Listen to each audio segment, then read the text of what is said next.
I'm Jason Hiner, filling in for Leo Laporte, and I've got our co-hosts Paris Martineau and Jeff Jarvis. We have a conversation with Dan Patterson, and it's a huge week for AI news. We talk about the Anthropic Pentagon Showdown, Claude becoming the most popular app in the world, and Perplexity out OpenClawing OpenClaw. That's what's coming up next on Intelligent Machines. Podcasts you love. From people you trust. This is Twit. You're watching Intelligent Machines, episode 860, recorded on March 4th, 2026. You gotta get computer. Hello, it's time for Intelligent Machines, where we cover artificial intelligence, robotics, and all the aspects of the AI revolution, the AI industry. I'm not Leo Laporte. I'm Jason Hiner, editor-in-chief of The Deep View, filling in for the inimitable, irreplaceable Leo Laporte, who's off this week. And of course, I'm joined by our regulars. We'll have Paris Martineau in a moment joining us, but I have the ever-reliable Jeff Jarvis. Craig, new mark. What else you need to say? I love it. I love it. Jeff Jarvis, so distinguished that his intro needs no intro. It has its own intro, which is outstanding. And we also are joined, our special guest for this week is Dan Patterson as well. Dan, welcome. Hey, it's great to be here and great to see you both. Thanks. Yes, thank you. It's always a pleasure. Thank you for making the time. And Dan, you and I go way back, so I'm so thrilled that we get the chance to come together and talk a little bit about some of the stuff that you've been doing, some really important work, some really valuable things, and the stuff that you do, Dan, and Blackbird.ai, the company that you work for. I feel like it only gets more valuable every day right now, the way that the world is moving. So really appreciate you being here. Well, likewise, thank you for having me. And both of you do equally important and interesting work and really fascinating work. Jeff was just talking about his latest book, which is going to be pretty mind-blowing. And Jason, thank you. I think what you're doing at the Deep View is it's every day I check in on the site and the newsletter, and it's always innovation. Thanks, Dan. Yeah, I've just never seen anything like this news cycle. We're going to talk about the AI news. I mean, I know we were talking about it as we were getting ready for the show, and it's unreal. We were even looking at the stories for this week and going like, wait, that happened this week too? Oh yeah, that one was also this week. I mean, it's unreal. So we're going to get to all of that, of course. And Jeff, who is a connoisseur of the news of these things, of course, is going to be one of I'm going to go to Jeff for a number of these stories as well, who has great context and also amazing insights on all of it. Before we do that, before we get to the news, Dan, let's talk a little bit about kind of where you're at and what you're doing. You're very familiar with the show. You've been coming on the Twit network for a long time. I think are very well known to the audience. But just in case there's a few people who don't know, why don't you talk a little bit about what you do at Blackbird.ai? And also, I'll just say for those who don't know, Dan is a longtime journalist. He worked for me at publications that I've worked for multiple times. We go back a long way, and Dan is an incredible investigative reporter and news anchor, news person, going back multiple generations here now, and now working in the AI space, in the cybersecurity space, in the disinformation or misinformation space. So Dan, talk a little bit about Blackbird for those who don't know. Yeah, it is great to be here, and it does now feel like multiple generations. I mean, with you both, you guys have seen so many different generations, and with the Twit network, I feel like there's just been evolution through different generations of tech. Yeah, going back to podcasting almost predating social media. So really, we've seen a lot of change here, and I've been pretty fortunate to know you guys both and to be on the network. I mean, the kind of short version of what we do at Blackbird. And I think both of you guys, once a journalist, always a journalist. That's a lot of what I do. Like a Marine, yeah. Yeah, right. I hope we can aspire to more. Although I've known many great Marines too. So Blackbird protects. The line that we like to share is that we protect organizations, executives, and governments from narrative-based disinformation attacks that can cause operational, financial, of course, physical, sometimes harm. So what we do, I think probably many listeners are fairly familiar with the concept of social listening or tag clouds or like categories. You can kind of see or get a sense of what's happening on social media by using these tools that kind of gauge conversations on social networks. But of course, we all know that social media is atomized now. It's not just one dominant network. There's many networks, many different chat applications. There's the dark web, which, a ton of it's old news by this point, but it's still, there are a ton of bad actors on there. And we call it a disinformation attack or a narrative attack because it's almost like we're not just listening. And there's many jokes, we here for you. We're not just listening or using social listening. We're tracking the narratives, the conversations, the bad actors who will use sometimes automated tools. All of us are familiar with bots, but they'll use now in the age of generative AI and different forms of artificial intelligence. They use generative tools or AI tools to amplify a narrative attack, and these can target people or governments or organizations. There's a very famous example of a beer brand a couple of years ago. I forget exactly which one, but I think all of us can think about, maybe the experience of being doxxed or, the type of media that we can encounter online often is coordinated and it's amplified by bad actors who have agendas. And sometimes that is at a tremendous scale.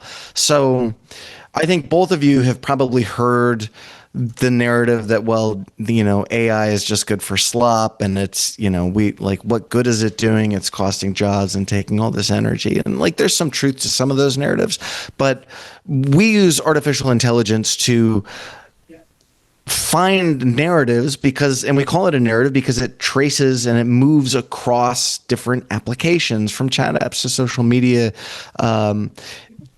in different platforms. So we use that to find the actors, the narratives, what they're saying, who they're targeting, and importantly, how they're being amplified, the tools that are being used to amplify these narratives and who they're targeting and why they're targeting different people or governments or organizations. There's some things that, we definitely can't or won't talk about because they're confidential. Some of our partners are organizations like NATO and large governments and representatives or people, not representatives. We don't want to get into politics with specifics, but we make sure that we are protecting fairly important actors and organizations from this kind of innovative new form of attack.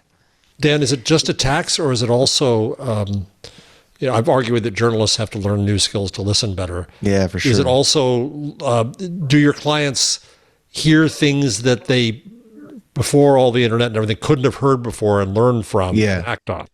Yeah, that's exactly right, Jeff. It is, and that's one reason we use a narrative, in this case, a narrative attack or a disinformation attack. We use that word, although we've kind of, the words disinformation and misinformation don't have a lot of meaning to the general public. Not anymore. Sure. Yeah, right. So, and especially in the age of, there are more specific ways to talk about disinformation, like a deep fake. But no, Jeff, you're exactly right. We try to use the term narrative fairly often because it really is, there's a story in everything, right? And there's a story being told even in, one post can tell a large story, and the person behind it, again, maybe, not precisely metadata, but the the idea of metadata, the person, place, and thing talking about something, and the way that they talk or shape or craft a conversation. Communicators kind of inherently understand this, but that is almost as important as what is being said. So yeah, I think a lot of organizations, executives, and companies are interested in learning the narrative. It's not just social listening, which feels a little dated. It is the narrative of what is happening now. Yes, and I want to say we also now have Paris is here. Hi, Paris guys. Martineau. Sorry, I'm a little late. No worries. Investigative journalist. Paris from has a Consumer boss. Sometimes you can't. It's unfortunate when you have a job, you can't simply be like, I can't be in this meeting, I must podcast. You have to sit there politely and participate, and then frantically message your podcast chat that you're going to be a little late. But I'm happy to be here. Were you twitchy, Paris? I imagine you being twitchy. I was definitely twitchy. It's been a strange day. I was like, yeah, absolutely. And it's the perfect that kind of chaos is perfect for the week that we've had in AI, which we'll get to because it has been such a week. What a week in the news, too, right? So we're glad you're here, Paris. And Dan Patterson, our special guest for this week. Dan, I wanted to ask you. I wanted to double click on one of the things that you talked about, and your CEO Wasim Khaled talks about this a lot. We just had him on our show, the Deep View Conversations, and he talked about this idea that you also referenced, which is essentially that perception itself has become an attack surface. Exactly. And that is something that is really almost a little bit mind-blowing, but it helps conceptualize the sort of the level of challenge that we're dealing with, and that Blackbird especially is trying to help companies, executives, high-profile people who are in danger of being doxxed or in danger of also potentially being physically attacked. You all have signals where you will, as I understand it, and you can double click on this for us, but that if you see a certain amount of chatter, you can present levels of risk, and even as I understand it, different like lights, red, yellow, green, or in reverse, green, yellow, red, in terms of the level of risk of someone potentially in your organization being physically attacked based on the chatter that's out there. So all of that is something we wouldn't have even, was barely, I think, on the radar 10 years ago when Blackbird started this. But now you have a lot of clients that depend on that kind of intelligence day in, day out, week in, week out. Maybe you could just talk a little bit more about that. Yeah, Jason, that's exactly right. And what Wasim was referencing, and he will go into great detail in that Deep View podcast, is right. Perception is the attack surface, and our own realities, especially when we spend time in these algorithmic silos, that becomes our own reality. And yeah, we have these, I mean, this is fairly nerdy, but this audience will understand it. We did just release this API, and we do have these, it's called constellation, and we use that metaphor for a reason, because you can kind of see clusters of conversations. And right, we do present, everybody has a dashboard. This is not, it is a dashboard, but it presents information in a vastly different metaphor and different type of view structure, because the information is far more like a narrative. And you can kind of see, right, as those lights go up, you can kind of get a sense of actions that might happen. It is really fascinating, because especially when you think about a lot of, right, perception is the attack surface, much like a cyber attack. When you see, or when people who work in IT or work in cybersecurity, you can kind of see different risk signals that happen across your network. When you see similar signals, and again, it's using a metaphor and I'm kind of mixing metaphors, but you can see different signals happen in narratives and then get a very similar sense that an attack is about to happen, or one that is in progress could lead to physical or other types of harm.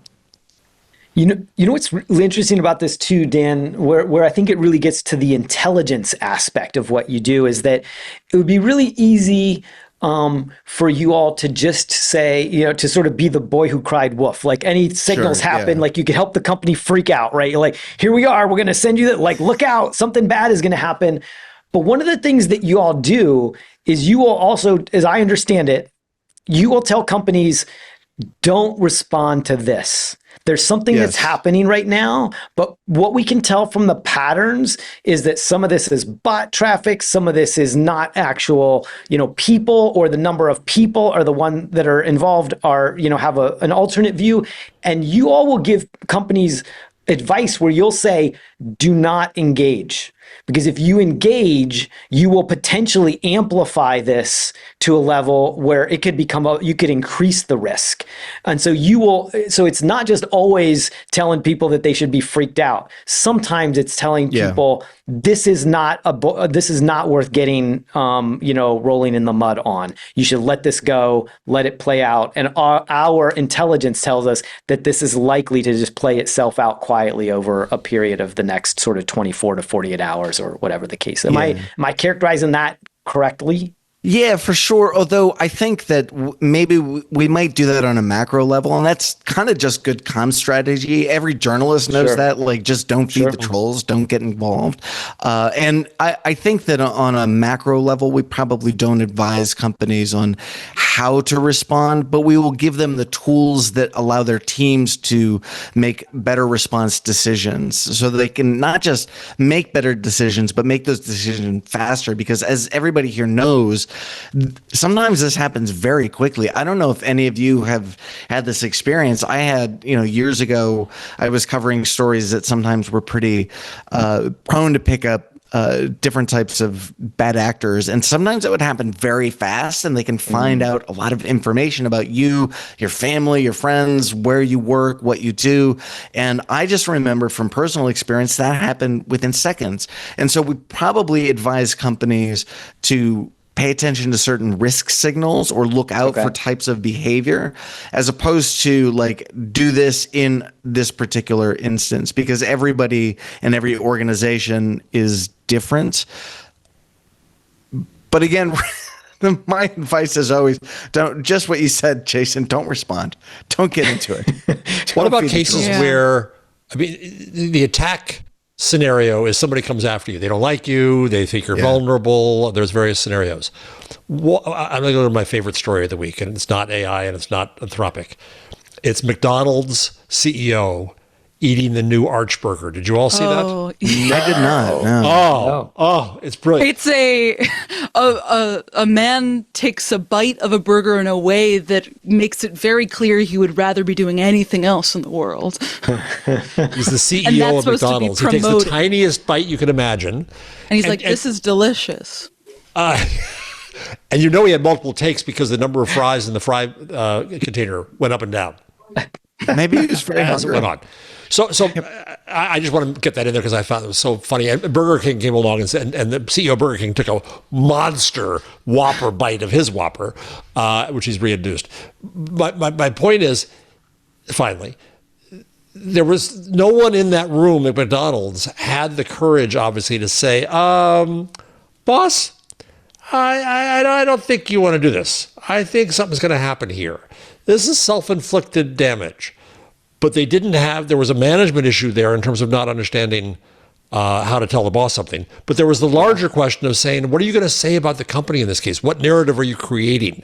How does that dynamic work when it's self-inflicted?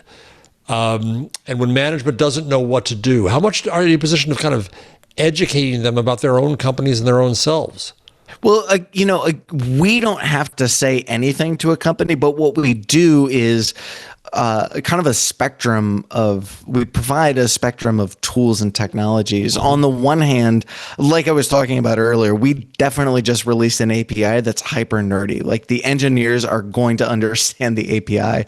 But we also, Jeff, we have this technology called Raven Recon, which is easy to understand and easy to use. And anybody from an engineer to an executive can understand this tool. And that is kind of built for, we call it Recon because it's built for finding information that is happening to or about individuals. So even without listening to your own comms team, even though in this case they might be sitting there cringing, you could give it to an executive and have them, in fact, my phone's going off with a likely scam right now. You could give it to an executive and they could easily understand that, okay, these narratives are happening about you right now.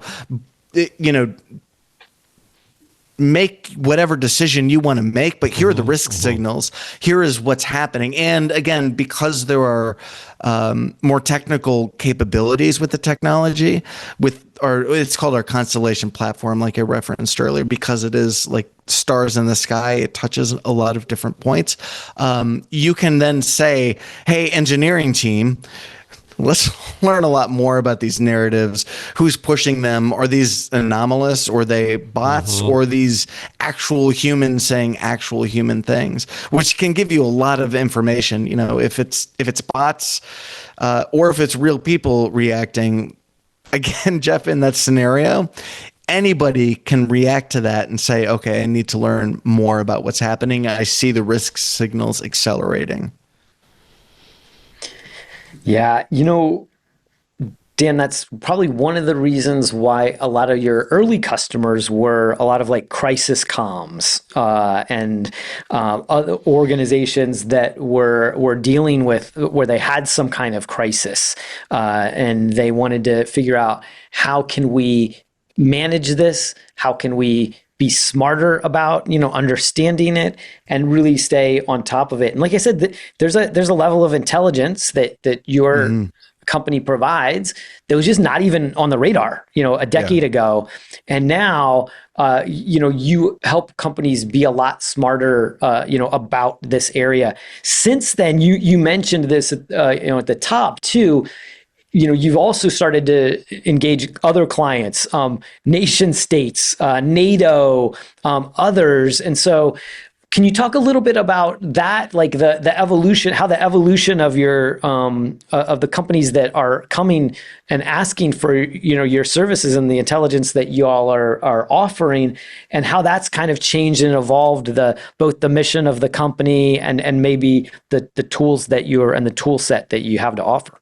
Yeah, right. I mean, it really is about making more strategic, faster and intelligent decisions and enhancing those capabilities. I've been with Blackbird just under 3 years, and our CEO, Wasim, who you spoke with, and our CTO, Nishad, they started working on these problems about a decade ago, back in the era where I'm sure you all are familiar with the term fake news, when that was kind of the term du jour about what was happening in the media ecosystem and the social media ecosystem.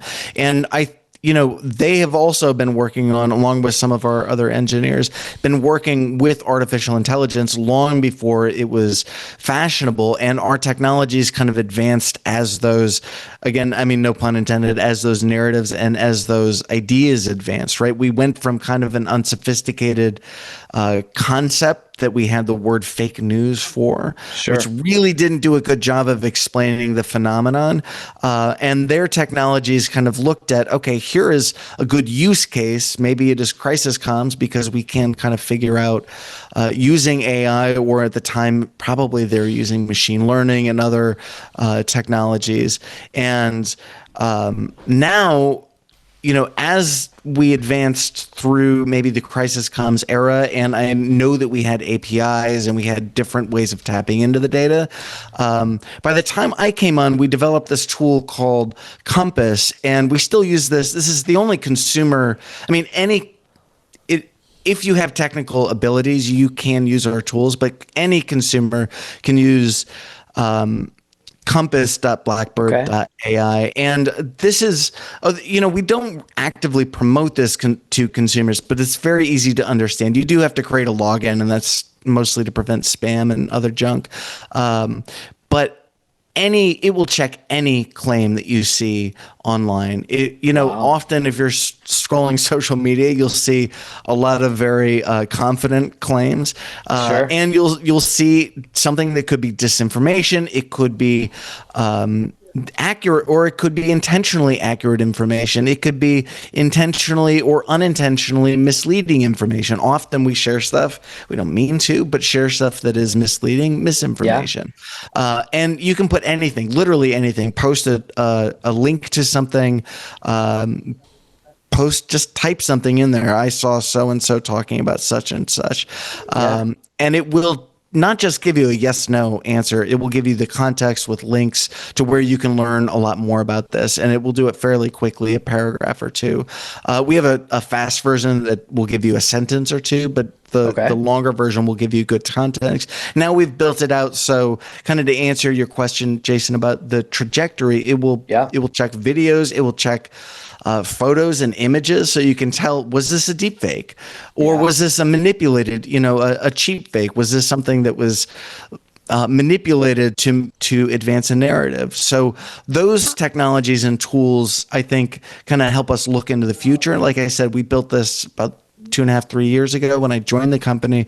But now, with this new API and recon, it really does take things that are, on the one hand, very technical, but on the other hand, very, for executives or individuals, pretty easy to understand. It does require a technical deployment, but once it's deployed, it's easy to use and understand, and can allow you to make very fast strategic decisions that help you, make better decisions faster and in theory stay safe, or whether you're in comms or governments, or an executive, an organization, an individual, make decisions that are better or better informed. How do you make sure that tools like that themselves aren't unduly influenced by disinformation or kind of deep fakes, or just the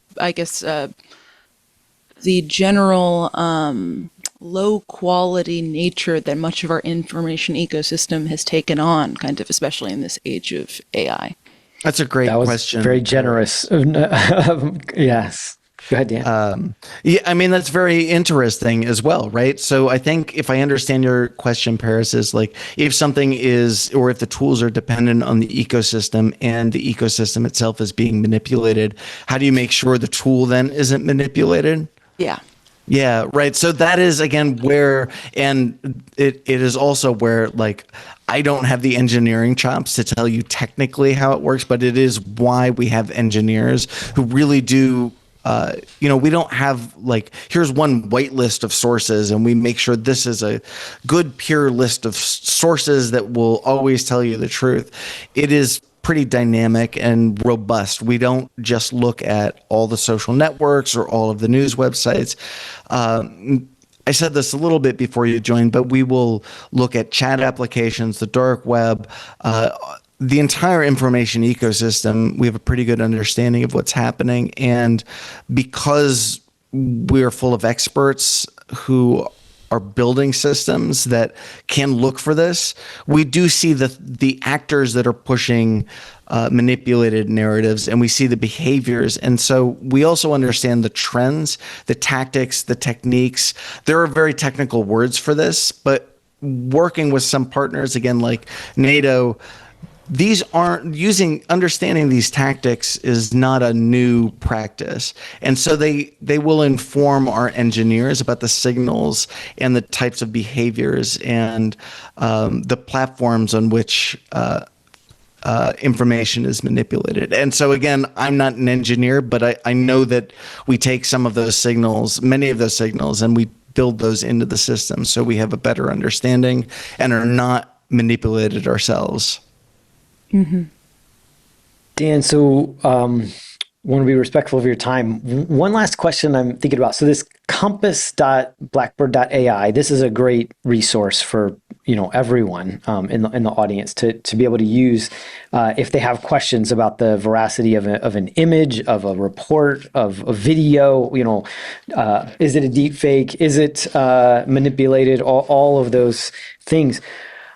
Is your company, as I understand it, could you talk a little bit about how the company itself is using AI? How is it using, AI? Are you developing your own models for that tool? Also, when I talked to Wasim, one of the things he mentioned that sort of, scared me straight a little bit was he was saying that if you're not using AI, if you're a leader and you're not working and thinking about AI agents right now, and you're really just still using chatbots, you're already behind. Like, you need to really be thinking about what are the ways that agents can transform, your organization, the ways that you work, the ways that you operate, all of those things. And so I thought this would be a great opportunity to talk a little bit about the ways you all as a company, even though you are and have been an AI company before it was fashionable, as you said, AI itself as a tool is changing some of what you do and the ways that you do it. Yeah.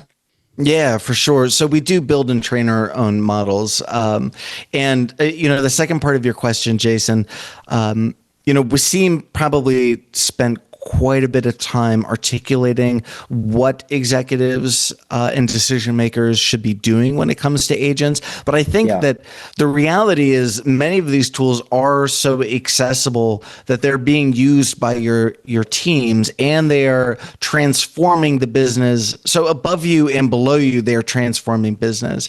And it is, I don't want to speak for him, but my guess is that you would just have to have the vocabulary and the capability to use these tools that are advancing so much more rapidly than almost any other technology we've seen in prior to be able to manage and to lead teams to make good strategic decisions for your own companies, and know the difference between homegrown and home-built networks and what you can have with your own generated systems or trained systems versus and make the decisions on maybe kind of the old technology challenge. Do we build it? Do we buy it? Do we integrate something? And I think that these things are happening so rapidly that decision makers and executives must have the same vocabulary as the rest of their team and their clients, their partners, and the rest of the players in the ecosystem. It's a great insight. And that's one of the things that, podcasts like The Intelligent Machines are trying to do, help people have that understanding, have that knowledge and awareness of how these tools are advancing so that they can work with them, learn about them, and be able to sort of lead from the front, as it were, in their companies. Dan Patterson, thank you so much for being here. Always a pleasure. Thank you for the important work that you and Blackbird are doing, really providing people with tools that were not possible before, and are making the world safer, are making us, smarter about the level of threat and risks that are out there. And also just a pleasure to have you. You are one of the best, people in this industry, one of my favorite humans. And so such an honor always to be with you. You too, Jason. And Jeff, Paris, and Benito, it's great to Thanks, speak Dan. with you all. I really appreciate being able to talk about this stuff. Thanks. Take Amazing. care. Thanks. Take care, Dan. Take care. We'll see you. Talk to you soon. Okay. All right. Dan All right. Patterson. What a powerhouse. I mean, that stuff that they're doing, I just couldn't even have conceived of some of those things, even 5 or 10 years ago, and the And now fact it's to be just able to, rapidly accelerating. it is accelerating, right? Like the ability to do the things that they're talking about, right? It's empowering threat actors in ways that we never could have. I guess we could have anticipated. Science fiction has anticipated some of it, but it's at a level and a speed that's just out of this world right now. I mean, that's kind of a chicken and egg thing, though, right? Because science fiction is also the responsible for some of this stuff. I was about to say, a lot of the people doing these sort of things are directly influenced by science fiction. True. Chicken and egg. Chicken and egg. Chicken and egg, indeed. Well, Paris, great to see you. And Likewise. Paris and Jeff, thanks for letting me, sit in the Leo seat for this week. Thanks enjoying. for taking Yeah. over. So Yeah, that we get in trouble when we sit do it. back. we do. I was going to say, Jeff and I are on hiatus because we bring up too many spicy stories when Leo's. I'm here to take all the bullets this week. Thank you. So Thank you. Everything that's great, I will tell them was all your guys' idea. All of the mistakes were mine. So Now you're speaking our language. excellent. We have so much to cover. I want to It's start. been a big week in AI. Oh my gosh. Yeah. Oh my. First, I you want got to start. make money. I was going to say, yes. we have a lot of ads this week. Let's pause and send it over to Leo to talk about one of the sponsors for this week's show. This episode of Intelligent Machines brought to you by Delete Me. If you have ever wondered how much of your personal data is out there on the internet for anyone to see, please do me a favor, don't look, because it's more than you think. It's appalling. Your name, your contact info, your social security number in many cases, your home address, even information about your family members, all being completely legally, I might add, compiled by data brokers, and they are completely legally selling it online to anyone, even foreign governments, marketers, law enforcement, anyone, hackers. Anyone on the web can buy your private details, and that can mean the worst: identity theft, phishing attempts, doxing, harassment. But there is a way to protect your privacy with Delete Me. Look, I live online, and I know how important this is. In fact, we use Delete Me. I think every company should use it for their management because we were getting phished. People were able to find out all sorts of information about our team and use it to send very credible phishing texts trying to rip us off. We immediately signed up for Delete Me, and we've been using it for years. It really works. It really works. That's why I recommend Delete Me. That's why we use Delete Me, and it's why you should use Delete Me. It's a subscription service. Now, that's important because it doesn't just do it once. It removes your personal info from hundreds of data brokers. This is the key. There are more than 500 data brokers, and there's more every single day. So what you do, you go to Delete Me, you sign up. By the way, it's joindeleteme.com. Make sure you use the right address, joindeleteme.com. You sign up, you provide them with exactly the information you want deleted. They need to know what you don't want, and that way they don't delete stuff you do want. They take it from there. Their experts know exactly where to go and how to delete it. They'll send you regular personalized privacy reports. We just got one the other day showing what info they found, where they found it, what they removed, so you know what they're doing. And this is important. It's not a one-time service. Delete Me is always working for you, constantly monitoring and removing the personal information you don't want on the internet. And you need that because these data brokers are not the nicest people, and they're constantly rebuilding those dossiers even after you have them deleted. They have to delete them by law, but nothing stops them from recreating them. Plus, there's new ones all the time. In fact, the sleaziest thing they do often is change the business name so they can start over with a clean slate and all your information. To put it simply, Delete Me does the hard work of wiping you and your family's personal information from data broker websites, and no one does it better. Take control of your data. Keep your private life private. Sign up for Delete Me. We've got a special discount just for you. Today, you get 20% off your Delete Me plan. When you go, and this is important, get the right site, to joindeleteme.com/twit. Use the promo code TWIT at checkout.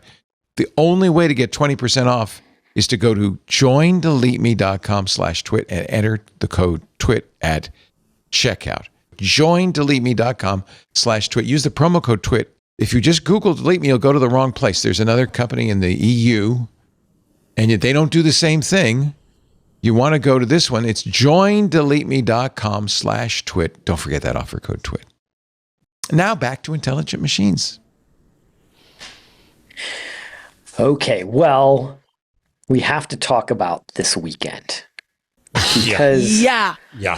I was going to say, it's think- very rare that all of my conversations with normal people who don't care about AI begin with, oh my God, the AI news. And this was one of those weeks.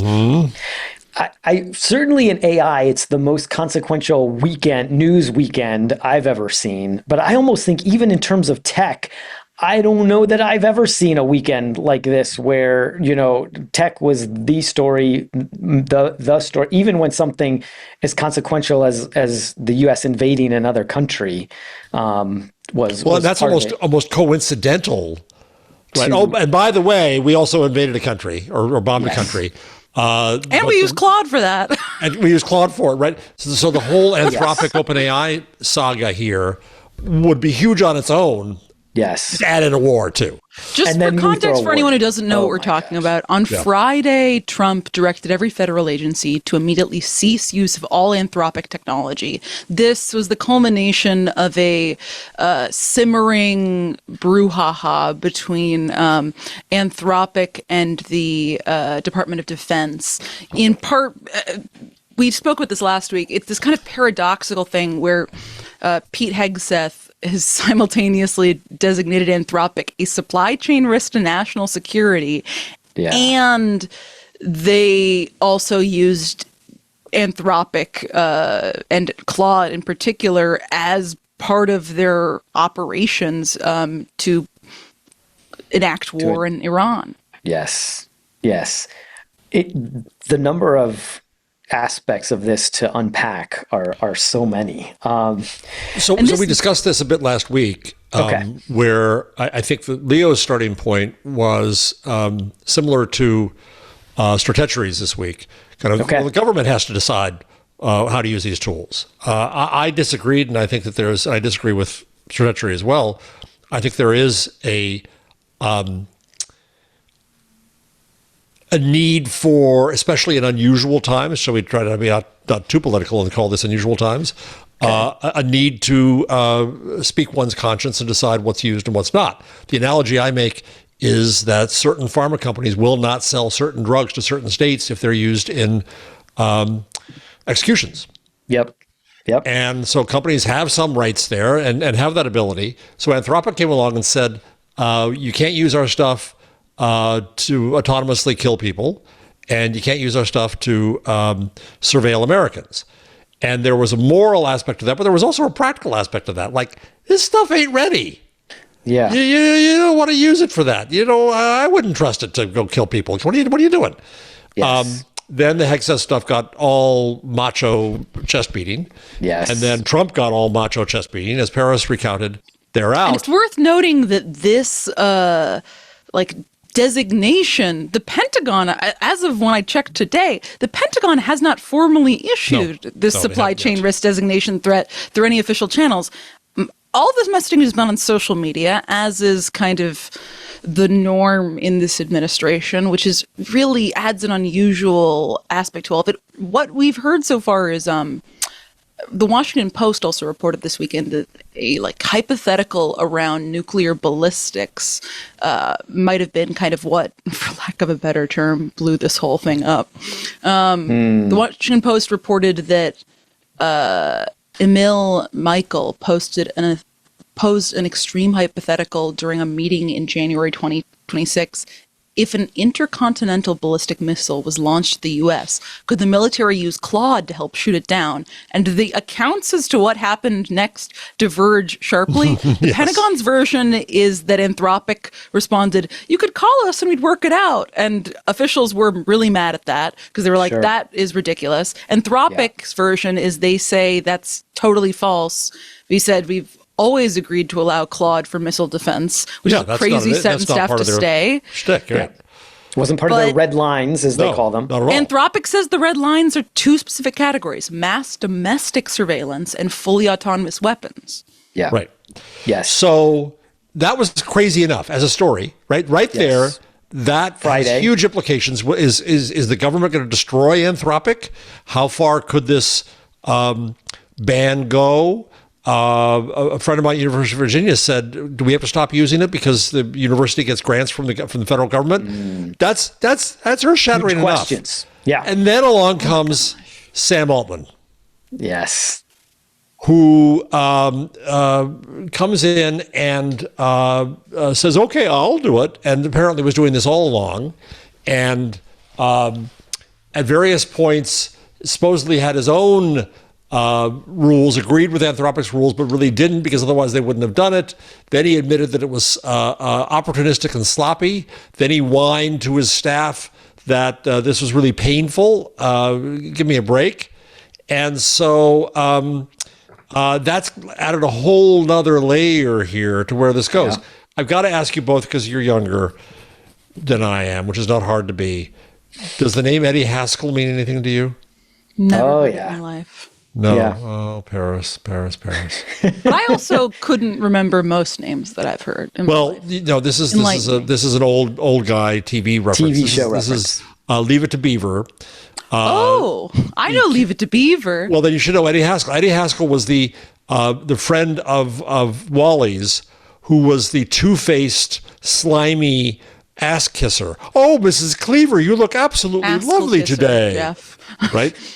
And that's what, and I got AI to do a GIF for me of Sam Altman meeting Eddie Haskell, but it doesn't mean anything to you, so I'll not even bother showing it. But Sam Altman proves himself to be a two-faced, traitorous ass kisser to the government. I mean, is this surprising to anybody? Is this not to oversimplify this, but is this not the sort of behavior that led to Sam Altman's original ouster from OpenAI? Exactly.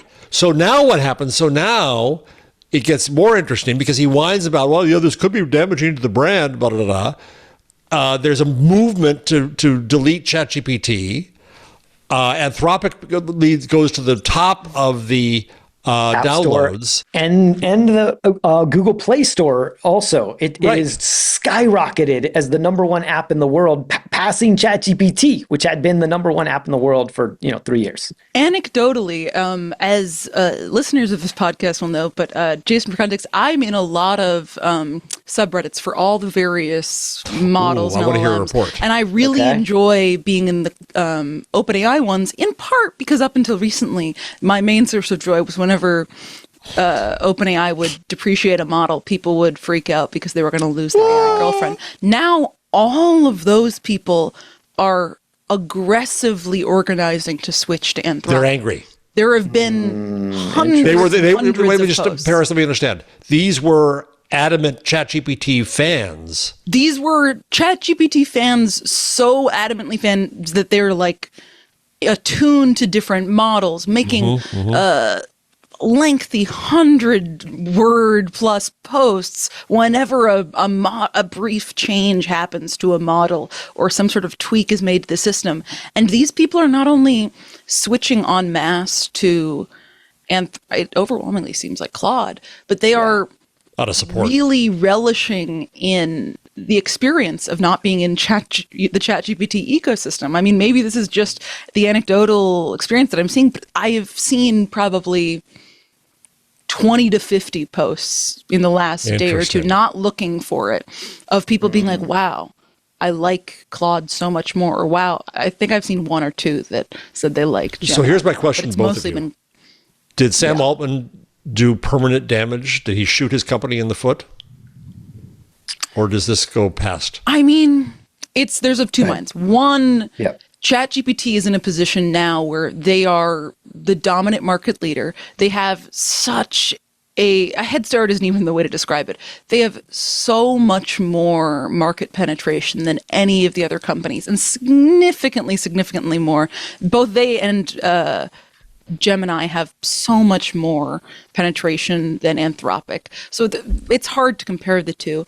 But one consequence of that is when you're overexposed, you are increasingly likely to end up getting kind of a negative, to have your brand reputation be tarnished. And I do think that there's been a number of instances that have increasingly tarnished the ChatGPT and OpenAI brand, starting with everything going on with the sycophancy, the suicidal impulses. A common complaint I see in all of these forums is that as a counter to the kind of sycophancy and AI psychosis-inducing tendencies of these models, now you'll be asking ChatGPT for help sorting through some emails, and it'll be like, you're not crazy. You're not broken. Take a deep breath and we'll work through this together. And people are like, what the heck? I'm just asking for my emails to be sorted. I think that this exists in that context. Meanwhile, they didn't report a suicidal person in Canada. Of course. Or a homicidal person in I Canada. think that this is a huge sticking point for, like, I was out to dinner last night with a friend that is not plugged into AI stuff at all.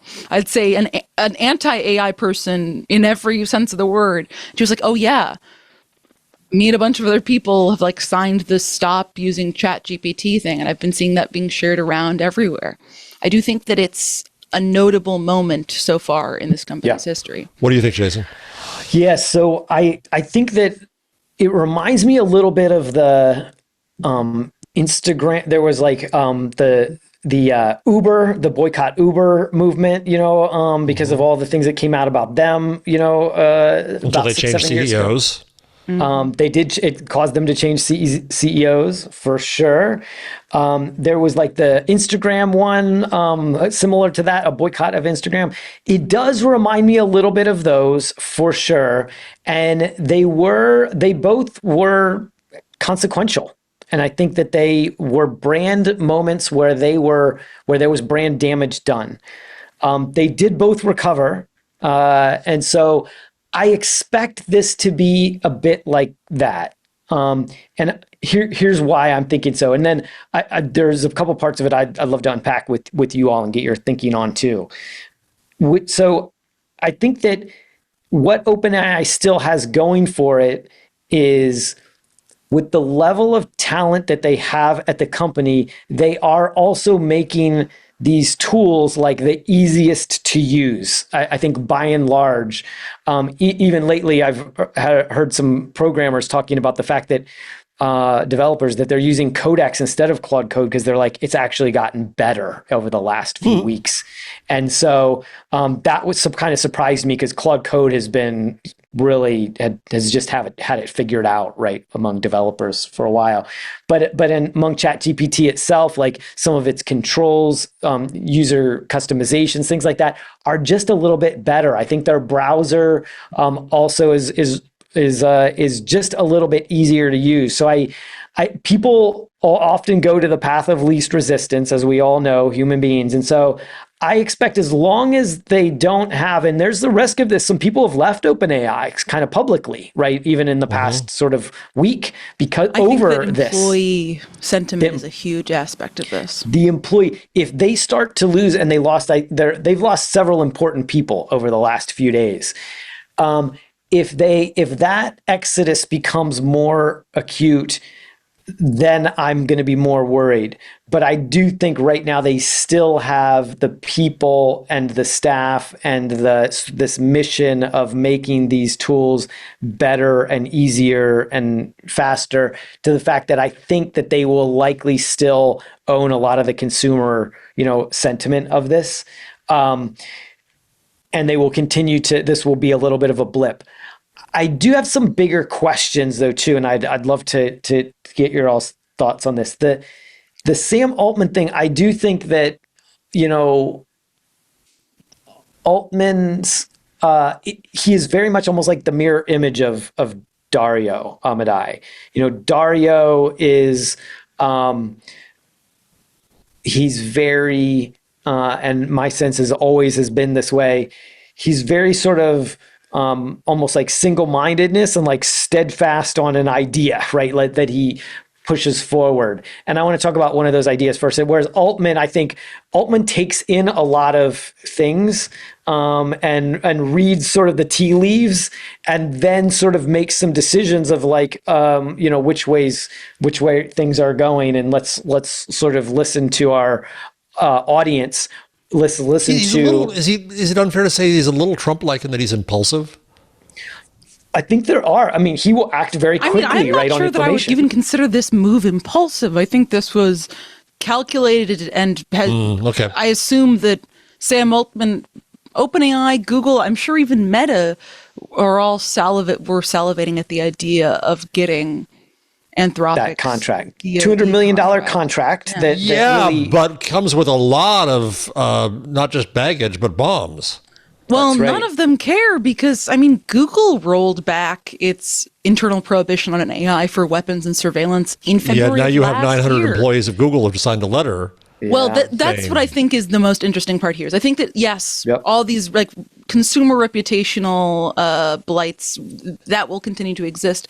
But the real place where this could actually make a marked difference is in the employee talent wars that these AI companies are doing. And this is something that Karen Howe got into in her book, in Empire of AI, which is that all of these companies are paying their employees crazy amounts of money. They kind of have the pick of the litter in the sense, and it's been a real struggle for all of them to figure out, hey, how can we attract the best possible talent that can give us the edge? A lot of these people were attracted to these companies by making like lofty promises about ethics, doing the right thing, building a technology that's going to change the world. And you're starting to see that in the way that employees of OpenAI and Google are really reacting negatively to this and being like, hey, why aren't we standing up to these absurd demands like Anthropic is? And I think that that's the sort of thing that people are going to listen to when they want to make their employment decisions about where to work. If Anthropic comes to any of those people that have signed this, now Anthropic has a literal list of 1,000 employees that they could possibly scoop from these competitors. They could go pick off. So here's the thing that is interesting, I think, for us to consider. If we consider those two red lines, if we go back to that for a quick second, because there's been a lot of, and you mentioned the Stratechery piece. There's also Altman who tweeted out and he said, I don't feel like the executives of private companies should be making decisions in a democracy that, they should be made by elected officials, not non-elected executives of private companies. To a degree, Ben Thompson in Stratechery unpacks that and essentially is saying much the same thing. Yes. But here's my question about that is, and you all tell me if you understand this the same way. I don't feel that Dario and Anthropic is necessarily saying this is wrong and nobody should do it.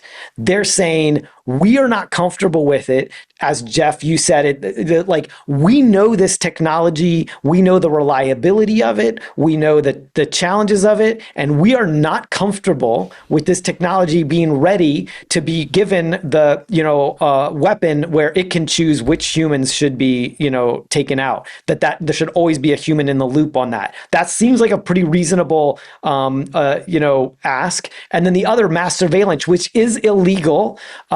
Yes. What the government has said, and the very important part in the contract was like, for essentially, we can use this technology. We want to be able to use this technology. And as I understand it, this is standard language in all Pentagon contracts for all legal purposes. And what they said verbally was, we don't have any intention to use your technology for mass, for killing of humans autonomously or for mass surveillance of workers. And yet we have to go to the line. We're not going to allow any carve outs of language saying we won't agree to those things specifically because they are illegal.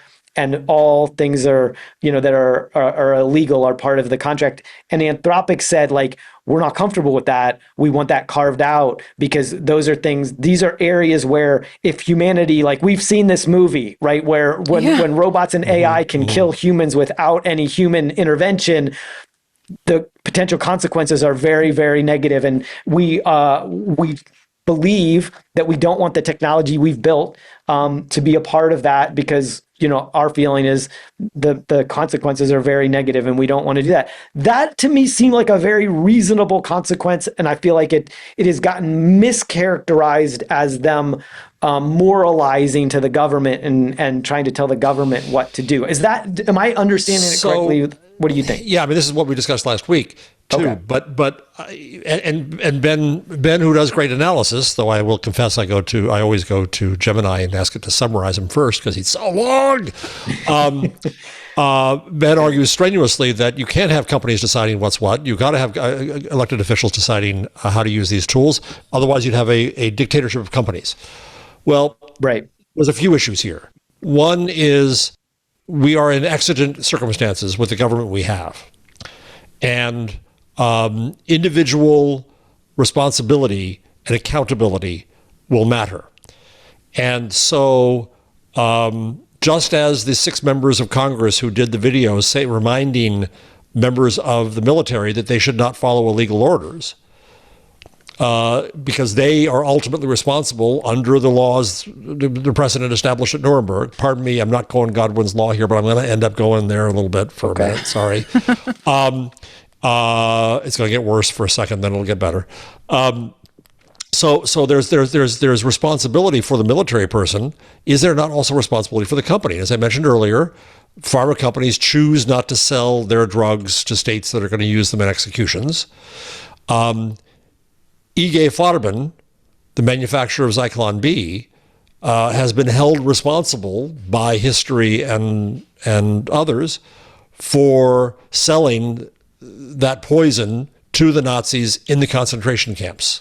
And so we say to that company to this day, I was thinking of that exact comparison, Jeff. I'm you glad shouldn't you do brought that. it up. You are held responsible for that. You are accountable for that.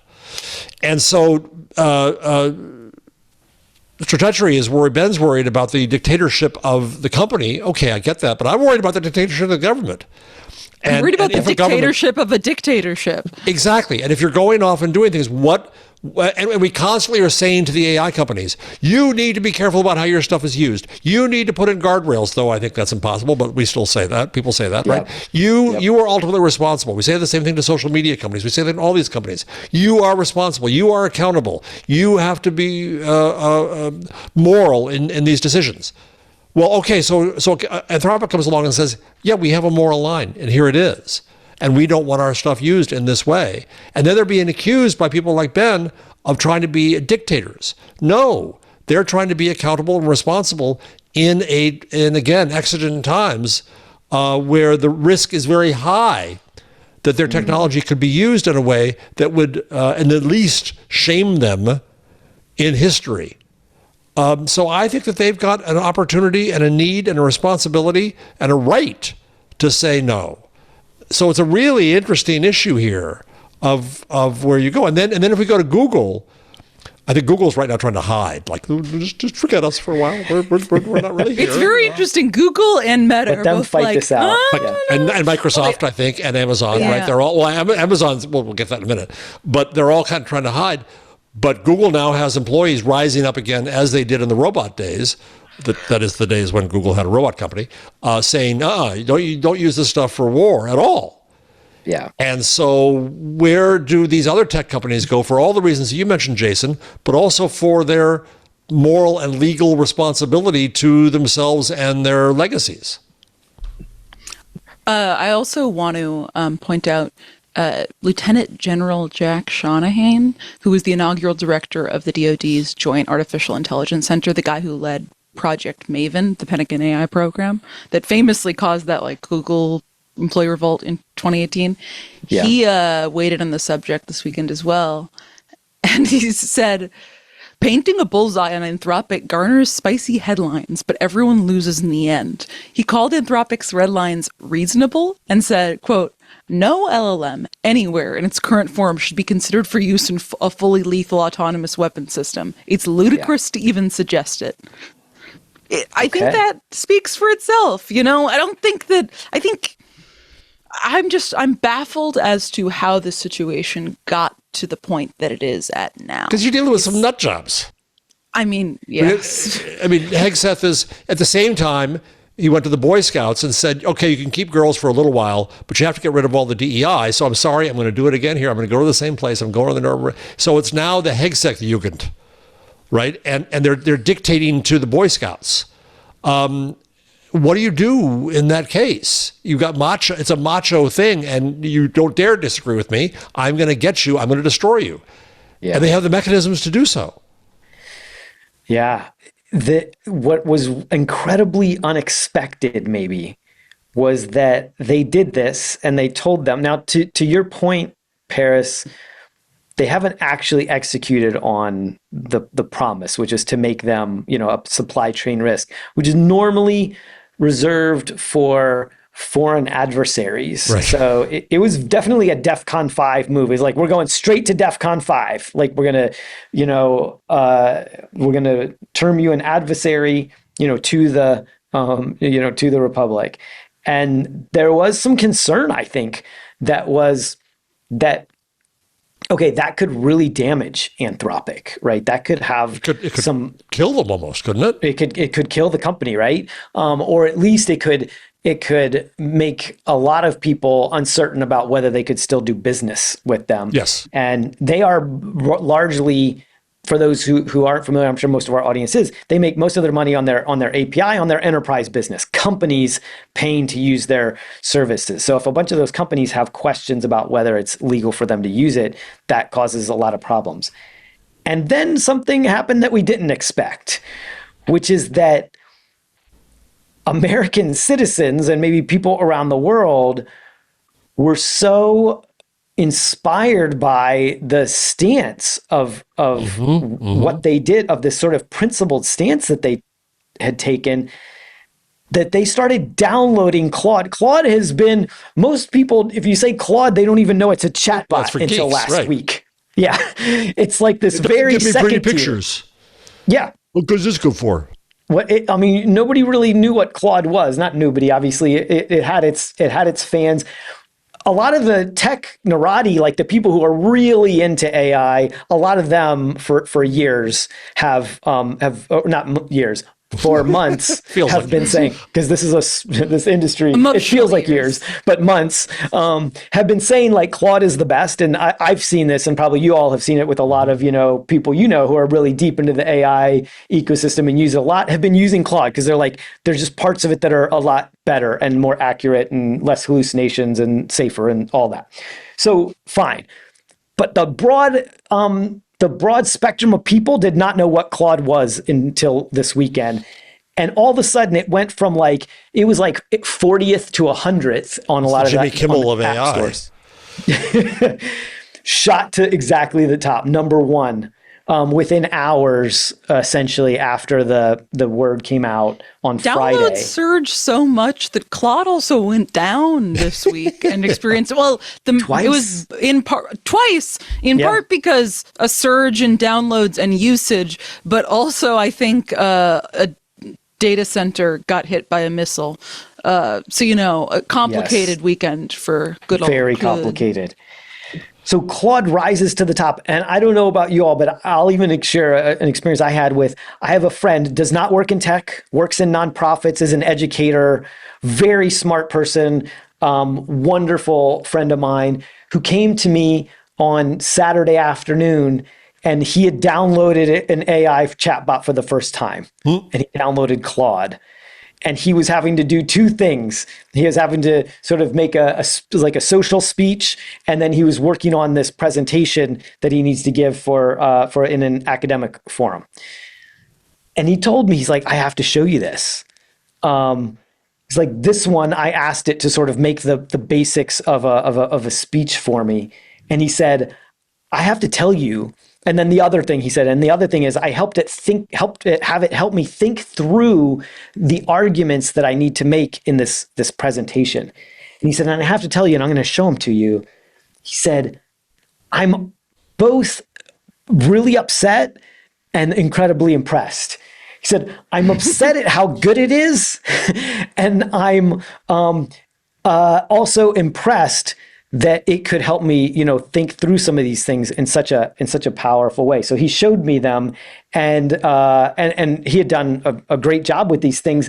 And I just was, I was so blown away that the first place he went was Claude, because he had seen all of this, and he subscribes to our newsletter, but he only does it, I think, because since I started there in December, and has been keeping up with it. But that told me that Claude has truly broken through the mainstream. Like it has skyrocketed into the level of attention and not only that, but usage in a way that really is giving it a moment that I do wonder. And to your all's question, is it durable? Are they truly going to be this counterpoint?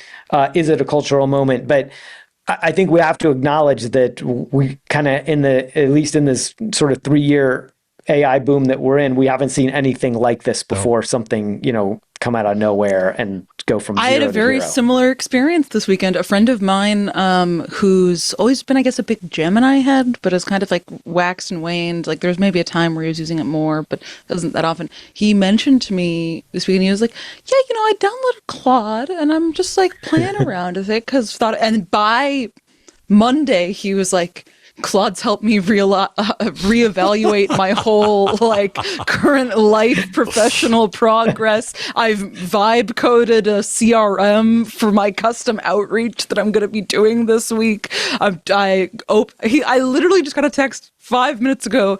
It was talking about some sort of camera that he wants to buy. He's like, I've got to ask my new best friend, Claude Opus. And I'm like, good for you, bro, I guess.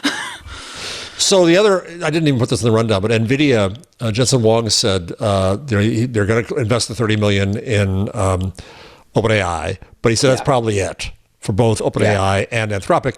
And what he hid behind was because they're likely to do IPOs. Yes. So that becomes another interesting wrinkle in this, is they're both headed that way, I think. But I think that OpenAI has just got delayed. Yeah. I think you're right, because Anthropic might have just gotten accelerated.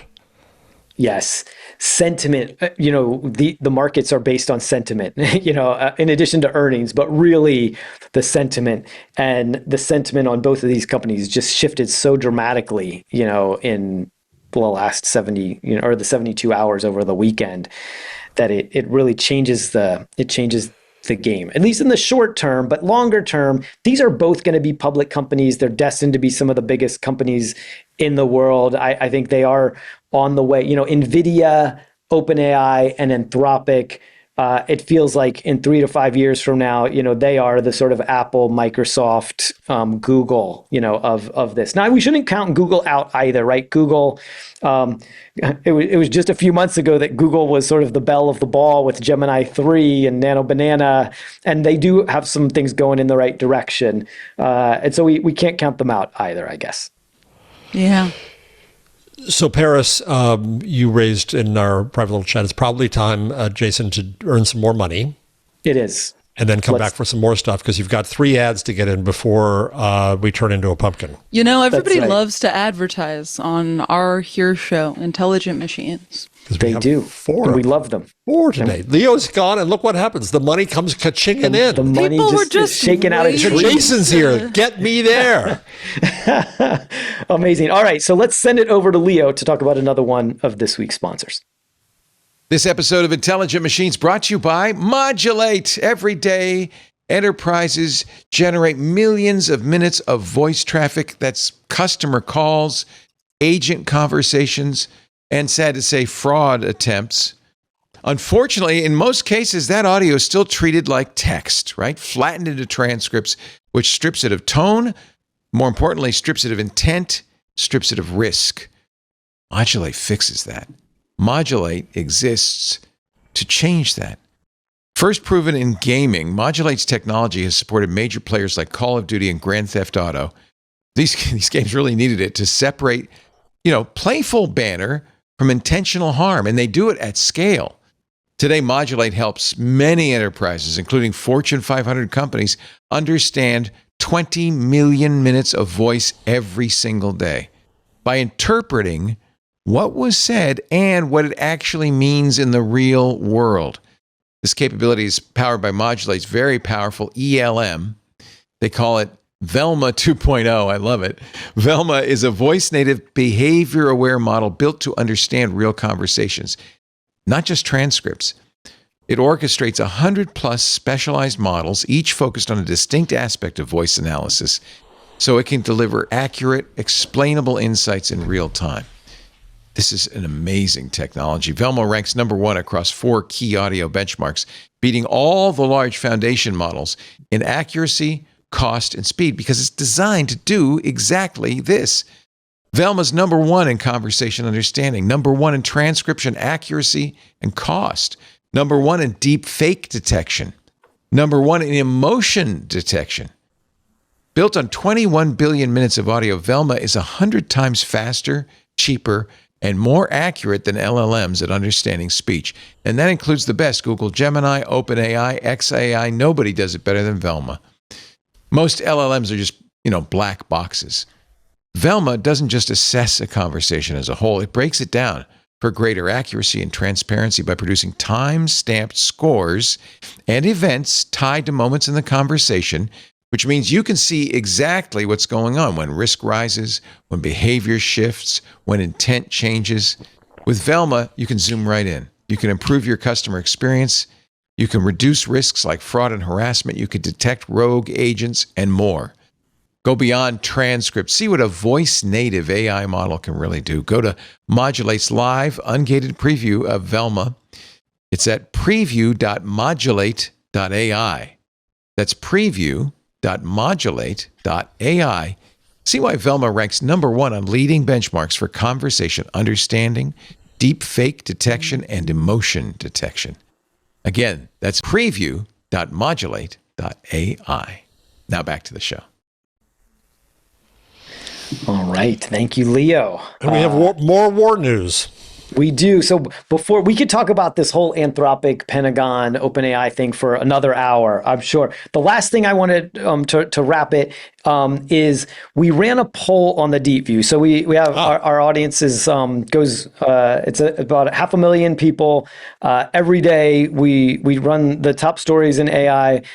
And we have a poll. And so in our poll, we asked, should Anthropic have acquiesced to the Pentagon's request to remove safety restrictions? All right. Before you give the results, Paris, Yes. have you cheated and looked?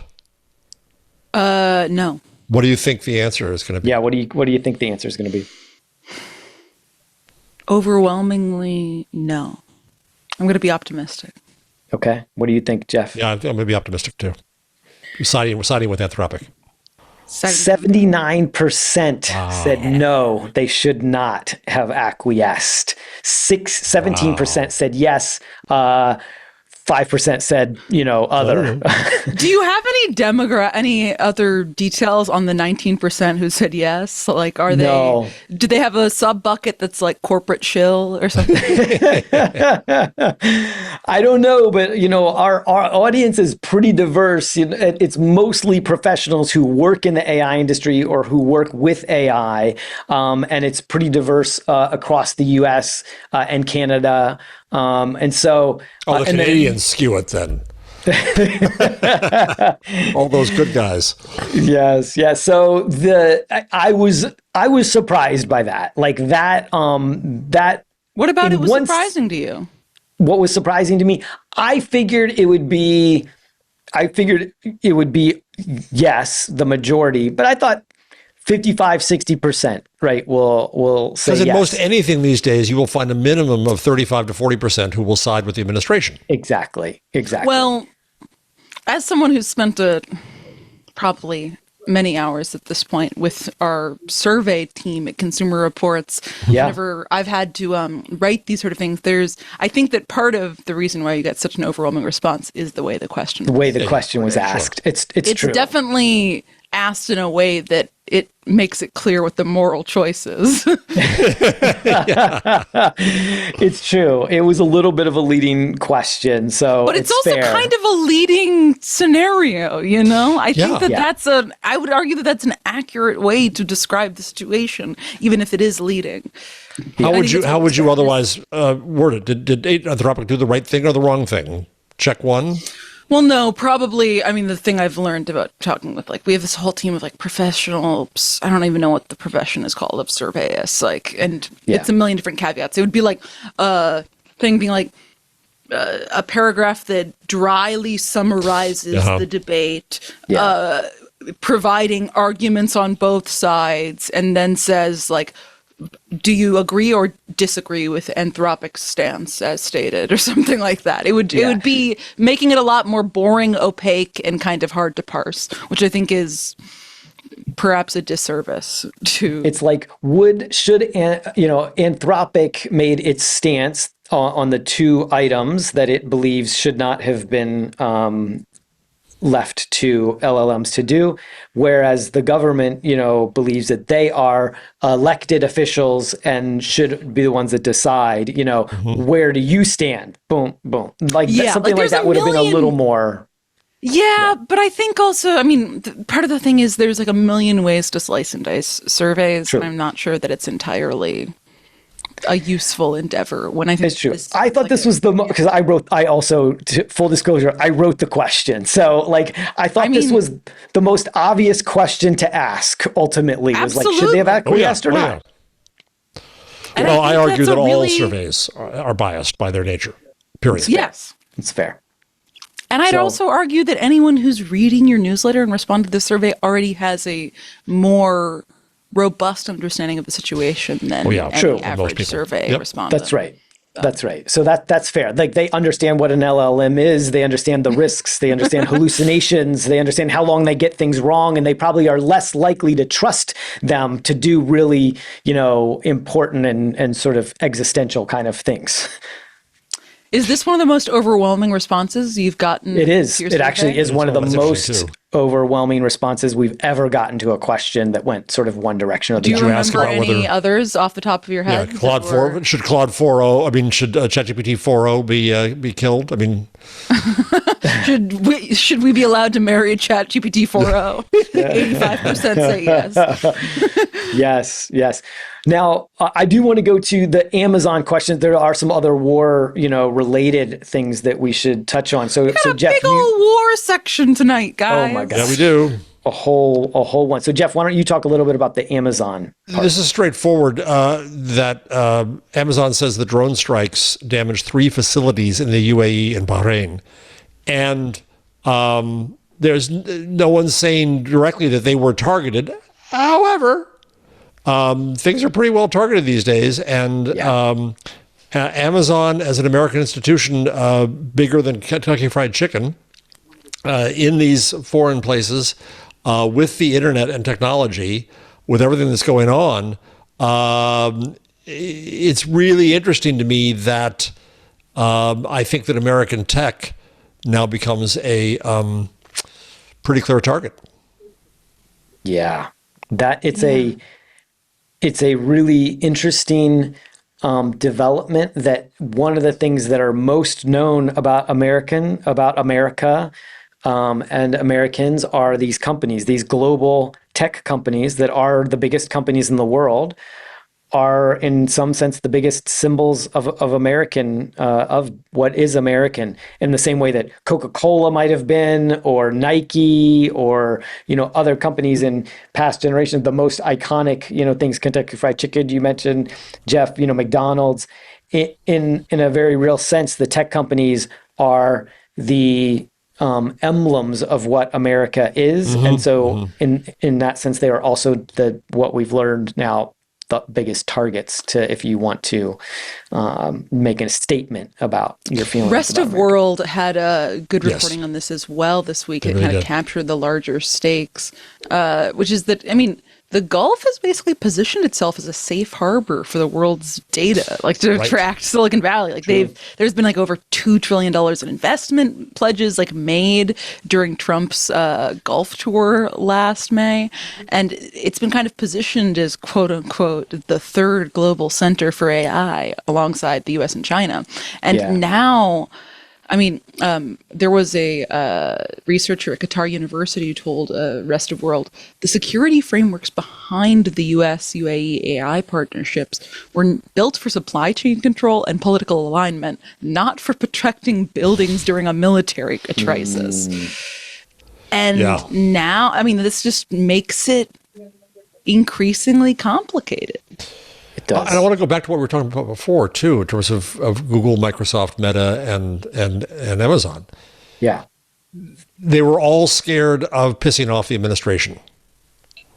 Now they're scared also of pissing off the populace, of pissing off nations, I'm reading Europe, that are not necessarily aligned with what's happening out of America and Israel right now. And they're scared of pissing off Middle East powers. They're hot under the collar. This is not easy. Boy, there are hard decisions to be made, in those cases. Yeah, it's where this. I remember somebody telling me like this is when that's when you actually have to be a leader. Like most of the time when things are going well, your job is just sort of keep the trains running on time, right? When things get hard and there are difficult decisions, like that's when you need a leader, right? Those are the time when your leaders, have to earn their money. They have to make very difficult decisions, and this is one of those moments where there are signals to sort out and try to understand. And I think the one that you mentioned, Jeff, that maybe was the X factor is the populace. I don't think we expected, like we saw it in terms of like this poll, but also in terms of the way people voted with their downloads in overwhelming fashion with Claude over the weekend. Like people have made a large statement about where they stand on this in ways that has really been, in one sense, encouraging, right, from maybe a democratic process standpoint. I don't know if we want to call it that, but and another in terms of almost like a level of engagement and activism. And I don't mean activism in maybe the traditional sense, but maybe just a level of not being just whining bystanders, sort of. Well, I'm serious about Jimmy Kimmel. I think it's a Jimmy Kimmel moment for AI. Okay. Where Viacom, when it lived, thought, okay, no big deal. I'm sorry, Disney, wrong company. Wrong megacorp. Yeah, wrong late show. Disney thought, well, okay, so this is the obvious thing we got to do, so we'll do it. Okay, no big deal. We'll eat some crow with Kimmel and figure it out. Yeah. Nope. Got into much hotter water then, and gave them the cover and the courage to say no to the administration. So that's what's going to be interesting in all this. Yeah. I do think European regulators are going to sort of speaking up too and saying, no, we don't want to use tools that are used to autonomously kill people. We don't want to use tools. And why are you just saying don't surveil Americans? Why don't you have the same standard for the rest of us? Sure. What gives here? They're going to get caught in that vice. If they could encode some of that, I mean, what's been happening, we've been seeing because of the gridlock in the U.S., because of the political division and the gridlock in passing laws, in sort of functioning, the legislative branch has been really in gridlock and not functioning well for a couple decades, and because of that, the European regulators have been really setting the standards on a lot of these things. And then when they do it, these companies that are global companies, they often prefer not to have two different sets of rules they play by. And so the European standards will often be propagated, although we have start to see that splinter in some ways the last few years. There are some things that features or products that aren't available in the same way, in Europe and that they are in the US. And so we'll see how sustainable that is long term. But this could get codified. Some of these things that Anthropic, to your point, Jeff, like some of these things Anthropic has brought up could get codified by the EU and or other places, and that could make that more of have this sort of global impact on some of these companies. Right. That's going to be really interesting to watch. If you're Anthropic or if you're a company that now doesn't know what to do, the question is who can give you cover? Oh, gee, we'd love to do this, but we really can't. Look at all the implications. Yeah, I do think one aspect of this that has been interesting to me is I'm probably bungling the precise details of it, but I've always heard that there's some part of the terms for Anthropic employees' equity packages that say, like, by working at Anthropic, you have to recognize that we may very well make choices that reduce your equity to absolutely nothing, make it absolutely worthless based on our moral and ethical standards that we have built as central principles of the company. And it's like, this is a perfect example of that. Yep, it's sure is. An example of the competing values inherent in trying to combine morality or ethics within a not only a capitalist ecosystem, but perhaps one of the most hyper-capitalist ecosystems we've ever seen in terms of the AI race. Yeah.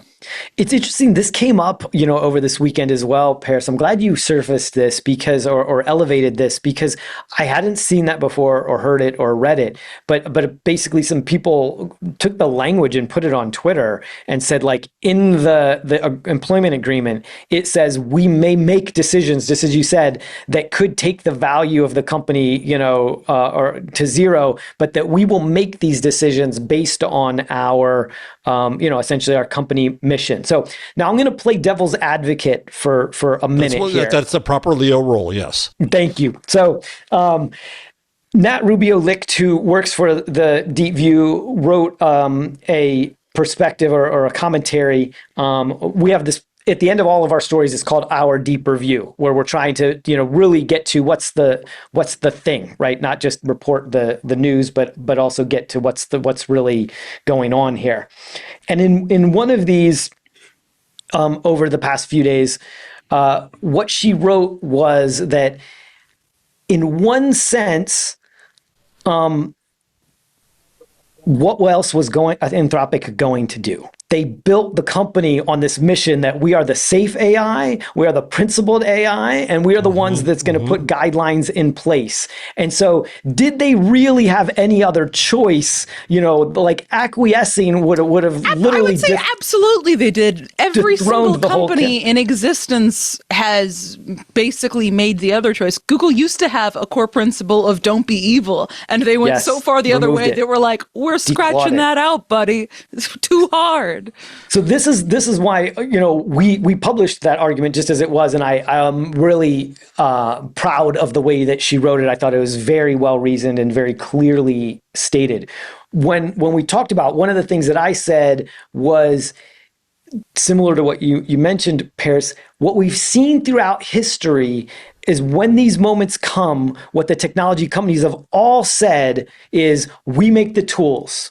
How other people use them is up to, they sort of wash their hands of it. This goes all the way back to IBM in World War II selling technology to Germany. So I know we keep going back to Germany in the 1930s, all but here we are lead back to Germany. All roads always lead back there. Frowny face. For the disaster that it became. But that was what IBM said in the 30s. This is what Microsoft said in the 80s and 90s. This is what Google said, as you said, in more recent history. Paris is the technology companies always default to being sort of morally neutral, and we make the tools. What people do with them, we can't really control. And so one of my counterpoints was that Anthropic actually saying, no, we will not do that. We have certain red lines that we can't cross because we are not confident that technology can do this and do it well, and the consequences of it not working correctly are disastrous.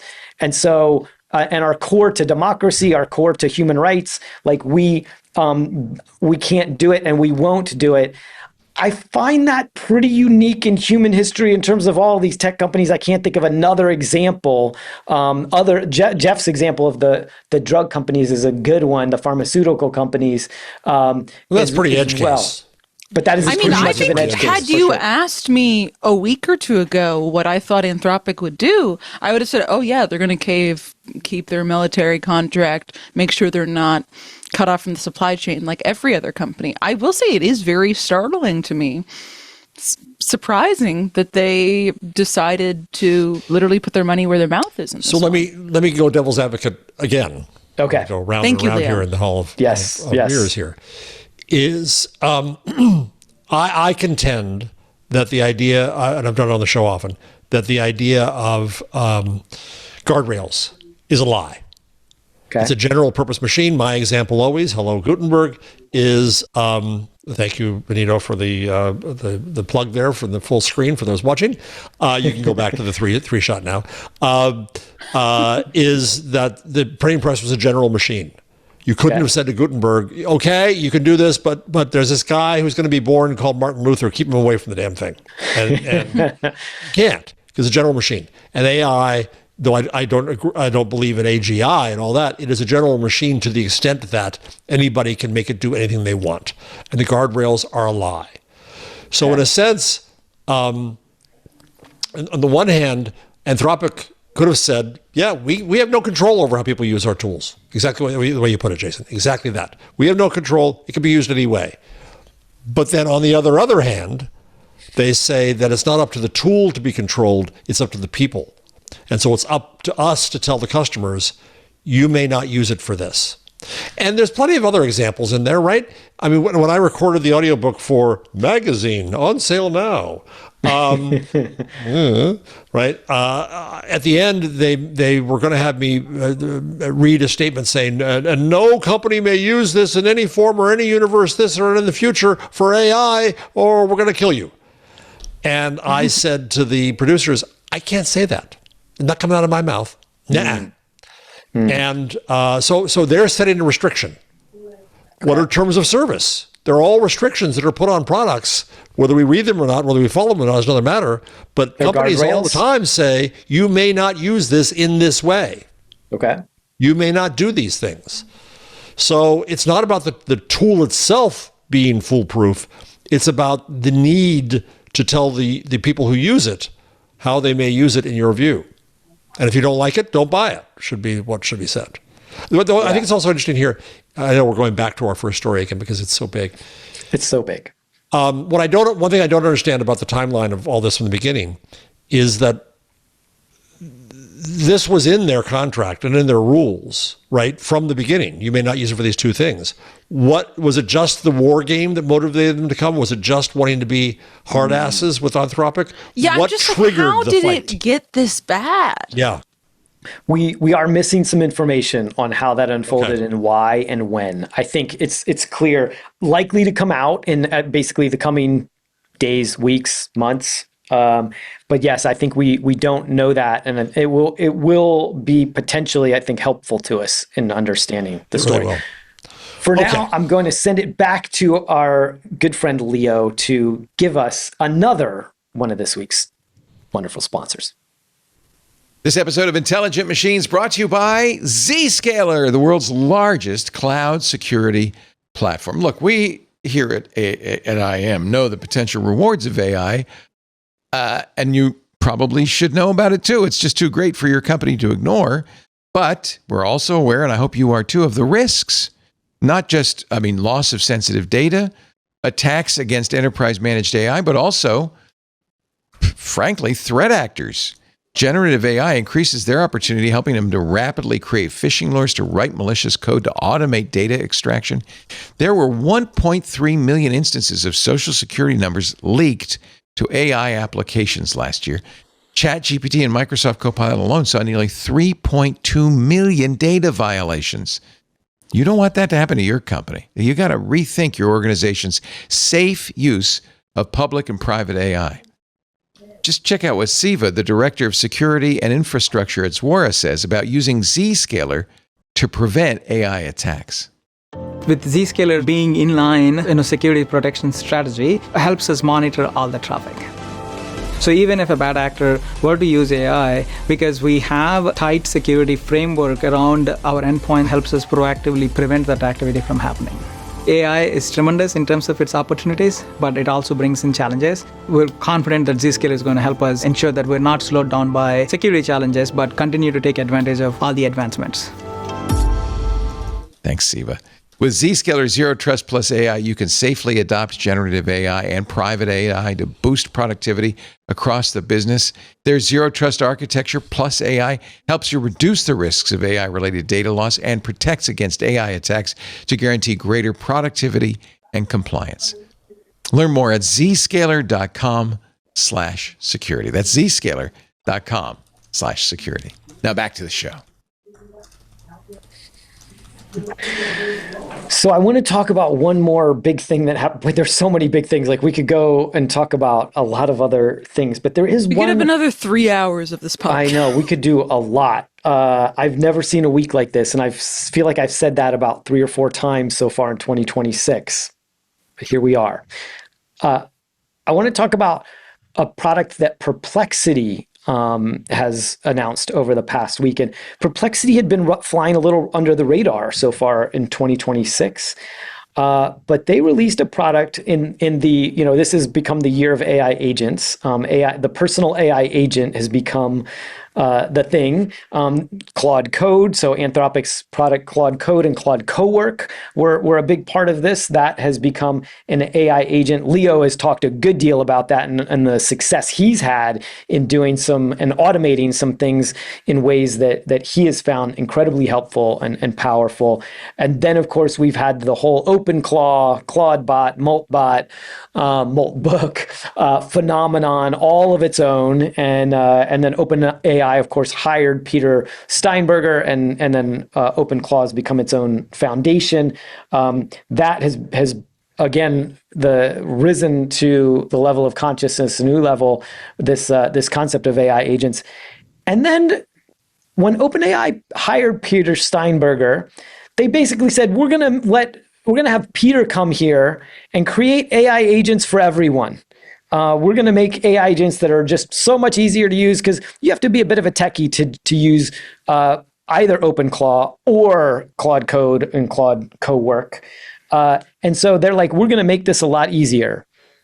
And then 1 week later, Perplexity released the product that exactly the product that they talked about. And obviously they didn't do it in a week. They've been working on it for a couple months, but clearly the level of acceleration in this space and the level of being able to use these coding tools to elevate what engineers are capable of, and the speed at which you can ship new products has just taken the velocity of this industry to a level that we've just never seen before. And Perplexity Computer, so full disclosure, I had a bit of an exclusive on that. I published the story. It was on the top of Tech Meme when they released it, last week, at the end of last week, and got a chance to use it a little bit right away. But beyond that, so I can speak to it. But there was something else interesting. There's like 3 things that this does that other AI agents don't, and we can talk about. But the thing that happened with this that was really wild was that on Twitter, essentially the Perplexity team, and I have this on good terms from the Perplexity folks, that they said to their team, like they do every time they launch a new product, they're like, hey, this is our new product. If you want to tweet about it, you're welcome to. And usually you get like a handful of people that do it. Well, foreseen by Perplexity, their team, which had been trying this thing and like loving it, they went on Twitter and just like exploded Twitter with it.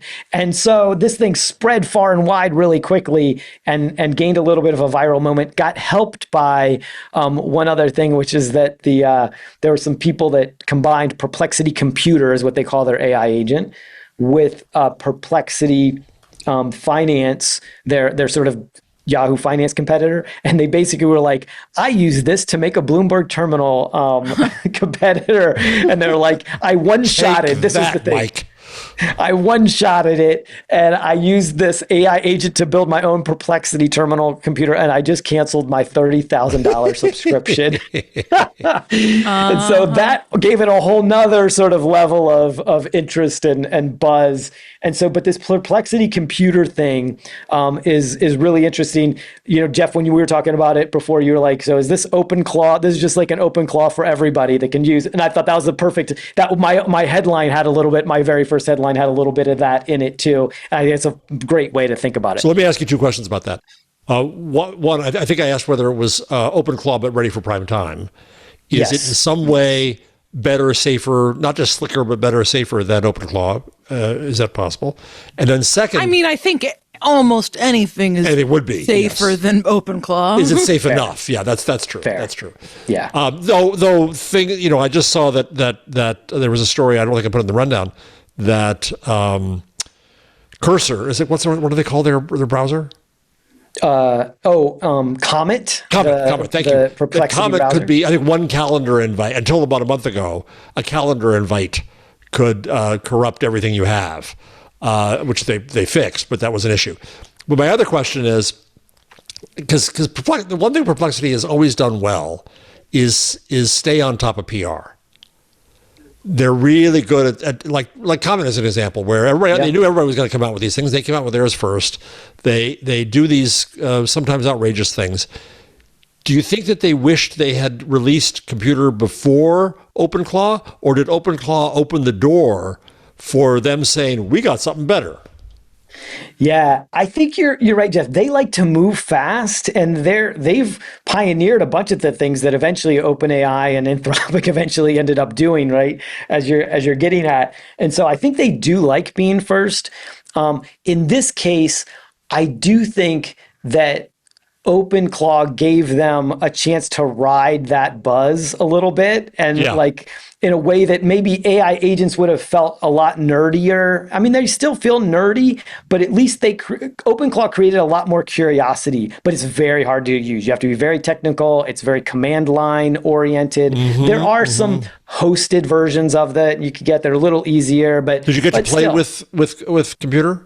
I did. So you can only use it if you have a Perplexity Max subscription, which is their $250, subscription. So I had a version of that I could test it with. And there are just a few things that it does really well. But Paris, I can see you're dying to. My issue is that it's a terrible name, because Jeff just said, did you get to play with computer? And that made me involuntarily laugh. Like, they might be good at PR, but naming your product computer, it's not going to work.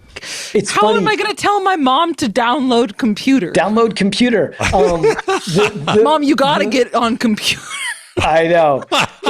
I had the same first reaction, Paris. The funny thing is how quickly I'm like, okay, Perplexity Computer is like PC, right? And so it's like it's basically it's even worse. So generic that it's bad, but also at the sense like you don't have to remember a whole lot about it, at the same time. The product itself is interesting. It does three things really well and interesting, I think. In these AI agents, so this is where it gets super nerdy. In these AI agents, you have to have an API key, which is essentially where you pay per use because these things use a lot of what are called tokens. That's AI inference. And I know this is a lot of things, but they basically, every time you use one of these AI models, it's expensive. And right now, if you pay your $20 a month plan, you are typically somebody who probably doesn't use it a lot, or most people don't. So you don't, but these AI agents use a lot of computing power, if we just put it that way. And so if you're using them, OpenClaw, if you're using even Claude code, you have to have an API key, because basically you're paying per use. If you use a bunch more, you're going to pay a bunch more. The first thing that Perplexity did to sort of make AI agents easier is they do away with all of that. And that's why they only have it on the expensive plan for now, because they essentially are giving you a bunch of extra, you get a bunch of usage when you use that plan. Now, if you go over this massive cap, so if you're a really hardcore coder or something, fine, you'll probably still have to pay. But if you don't, if you stay under that, you're just going to use this like everybody would. That was the first thing. The other thing that it does that's really unique and interesting is Claude Code only uses Anthropic's models, right? Yeah, I mean, I think that's the actually really notable and interesting thing here is that you can you could have like different models. Opus 4.6 for core reasoning, Gemini for deep research, Grok for yelling at someone on the internet, ChatGPT for sycophancy. You could have it all. It's pretty good. It has like it routes your queries to the best models, just like as you're saying, it knows which ones are good at which things. And that part is pretty good. That's the second thing. The third thing it does is when you do it, say you want it to build an app, say you want it to build the Paris app for scanning, Twitter and giving you, story ideas that have to relate to topics X, Y, and Z. And then you also want to share it with like one person on your team. Perplexity Computer can do it. It can deploy it to the web, and then you can share that URL. Whereas if you had Claude Code, if you had Codex, that's OpenAI's program, if you had Replit, Cursor.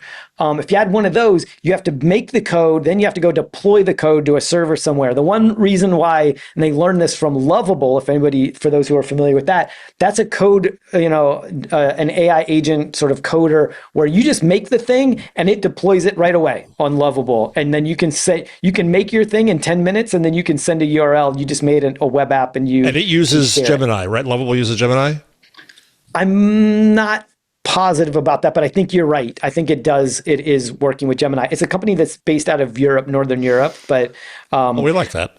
Yeah, they are a company that has figured out that one piece of like, oh, if we let people make the thing and deploy it right away, that's a big plus. Well, Perplexity Computer learned that, and it does that as well. So, for example, I had it make an app, and I had this app test that I have where I want it to go and every morning scan all of the sources, and I tell it, here's a bunch of sources, scan these and a bunch more like it, and it'll make 20 sources for me. And I had ChatGPT and Claude, make this query for me to make essentially a morning news scanning app for me. I took that. Most of the code, most of these programs break on it. When I do it, it either doesn't do it right, it messes something up. Lovable did the best job of making it and then putting something on the internet that I could use right away. The only other one that could do that was Perplexity Computer.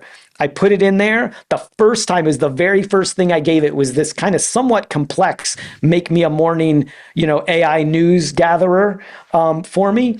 It did it right away and it deployed it and I could send the link out. And I was like, whoa, okay, so this is more powerful than Lovable. It deployed it as well. You didn't have to go in a terminal. You didn't have to put it on a server. You didn't have to do any of that. Didn't have to do any I've been arguing about this with Leo because Leo is nerdy and he loves nerding out and he wants everybody to be using terminal. And I'm saying you're not going to scale at that level. No. You're not going to scale if people have to install things to run them. You want to say, look what I made, world, with a link. I'm nerdy and I get nervous when I'm in the terminal. Yeah. I mean, I still do it, but it's just, even the barrier of going from Claude Cowork to Claude Code is a lot for the average person. For sure. So Perplexity Computer, the name is a little questionable. The project, though, is really promising for the reasons that, Jeff, you just mentioned, like the ability to be able, an average person to go in, describe what they want, and it spit out a thing that you can just take a link and send it to anybody. That is the thing that is really powerful. And then, as you mentioned, Paris, the fact that you can do it, it can essentially do best of breed models across all of these labs is also a bit of a superpower. So really interesting. I'm going to go now. I'm going to send it back to Leo to do our last sponsor for the show, and then we'll come back and talk a little bit more about some tools. This episode of Intelligent Machines brought to you by OutSystems, the #1 AI development platform. The agentic shift is happening. You know that if you listen to the show. We're really moving beyond simple chatbots. And here's the good news. OutSystems is leading the agentic conversation. OutSystems helps businesses build AI agents that can actually do work. It's amazing. Things like taking actions, making decisions, integrating with data rather than just answering questions. OutSystems is solving the talent gap. There really aren't enough AI engineers in the world, but OutSystem empowers the developers that your company already has to build at an elite level. It's like a superpower for devs. OutSystem is the secret weapon behind the world's most successful companies. And not just for the little apps. These are for massive, complex systems. Systems that run banks, insurance companies, government services. OutSystems even helps companies with aging IT environments bridge the gap to the AI future without a rip and replace nightmare. And I can give you an example. I can give you several. They helped a top US bank deploy an app that lets their customers open new accounts on any device, delivering 75% faster onboarding times. They even helped a global insurer accelerate the development of a portal and app for their insurance agents, delivering a 360-degree view of customers, enabling those agents to grow policy sales.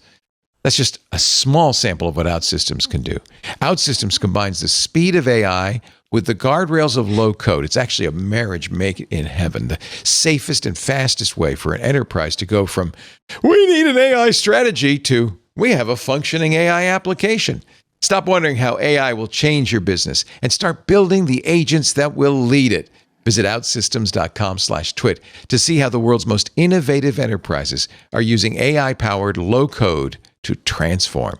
That's Outsystems, OUTSYSTEMS.com/TWIT to book a demo and see the future of software development. Outsystems.com/twit. We thank him so much for supporting Intelligent Machines. Now back to our intelligent hosts. Thank you, Leo. All right, so now it's time for the picks of the week. Paris, would you like to get us started? I will. And this was an important pick for me to do in the week that Leo's not here.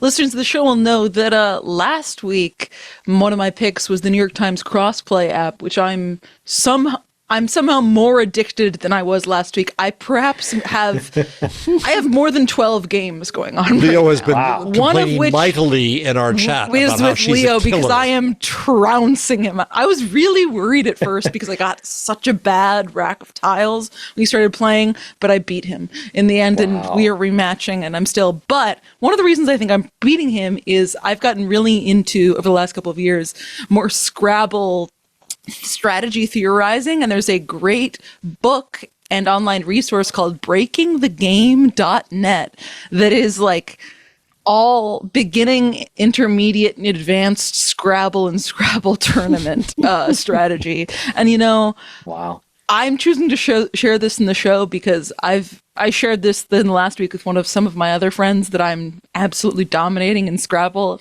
and it has not improved their ability to play. So I feel safe sharing it in a place where Leo could hear it. But I don't know. Check it out if you want to beat your friends more in Scrabble. It gives you some good stratagems to be thinking of. I quote the fact Leo from our WhatsApp. Yeah, we're Paris. a WhatsApp family now. It's Arg, you're a stone cold killer. I've been sandbagged. I mean, our board right now is a carnage. So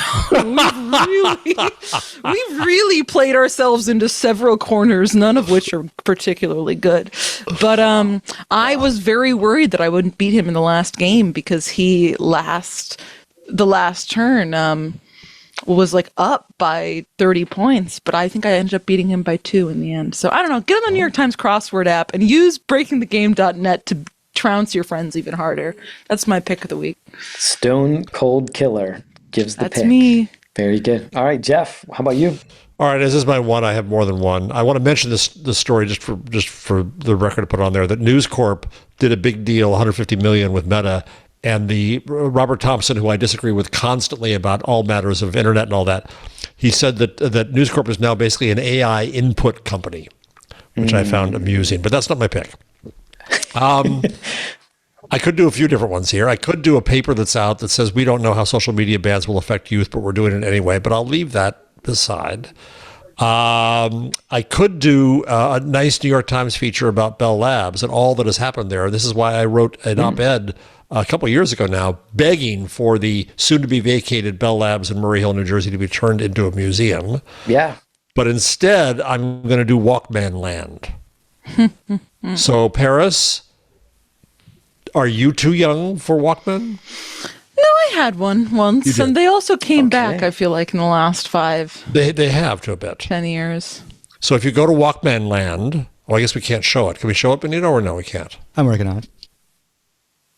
He's working on it. Sorry, I should have warned you, Benito. Okay. So it is, I knew Paris would do exactly that, and yes. Why don't you? So this is pages of Walkmen. I always did the plural Walkmans, not Walkmans, Walkmen. Walkmen is right. Walkmen. Good. That's correct. I had this one. I had this one. Which you did. The Iowa HSPS 008 is so pretty. Honestly, a lot of these are very pretty. The Philips AQ 6492 is gorgeous. I'm up to 17 pages. I'm trying to see how many pages there are. Wow. 20 pages. It goes on and on and on and on. All the Walkman models. 52 pages. Yep. How many? That is crazy. 52. Jeez. 52 pages.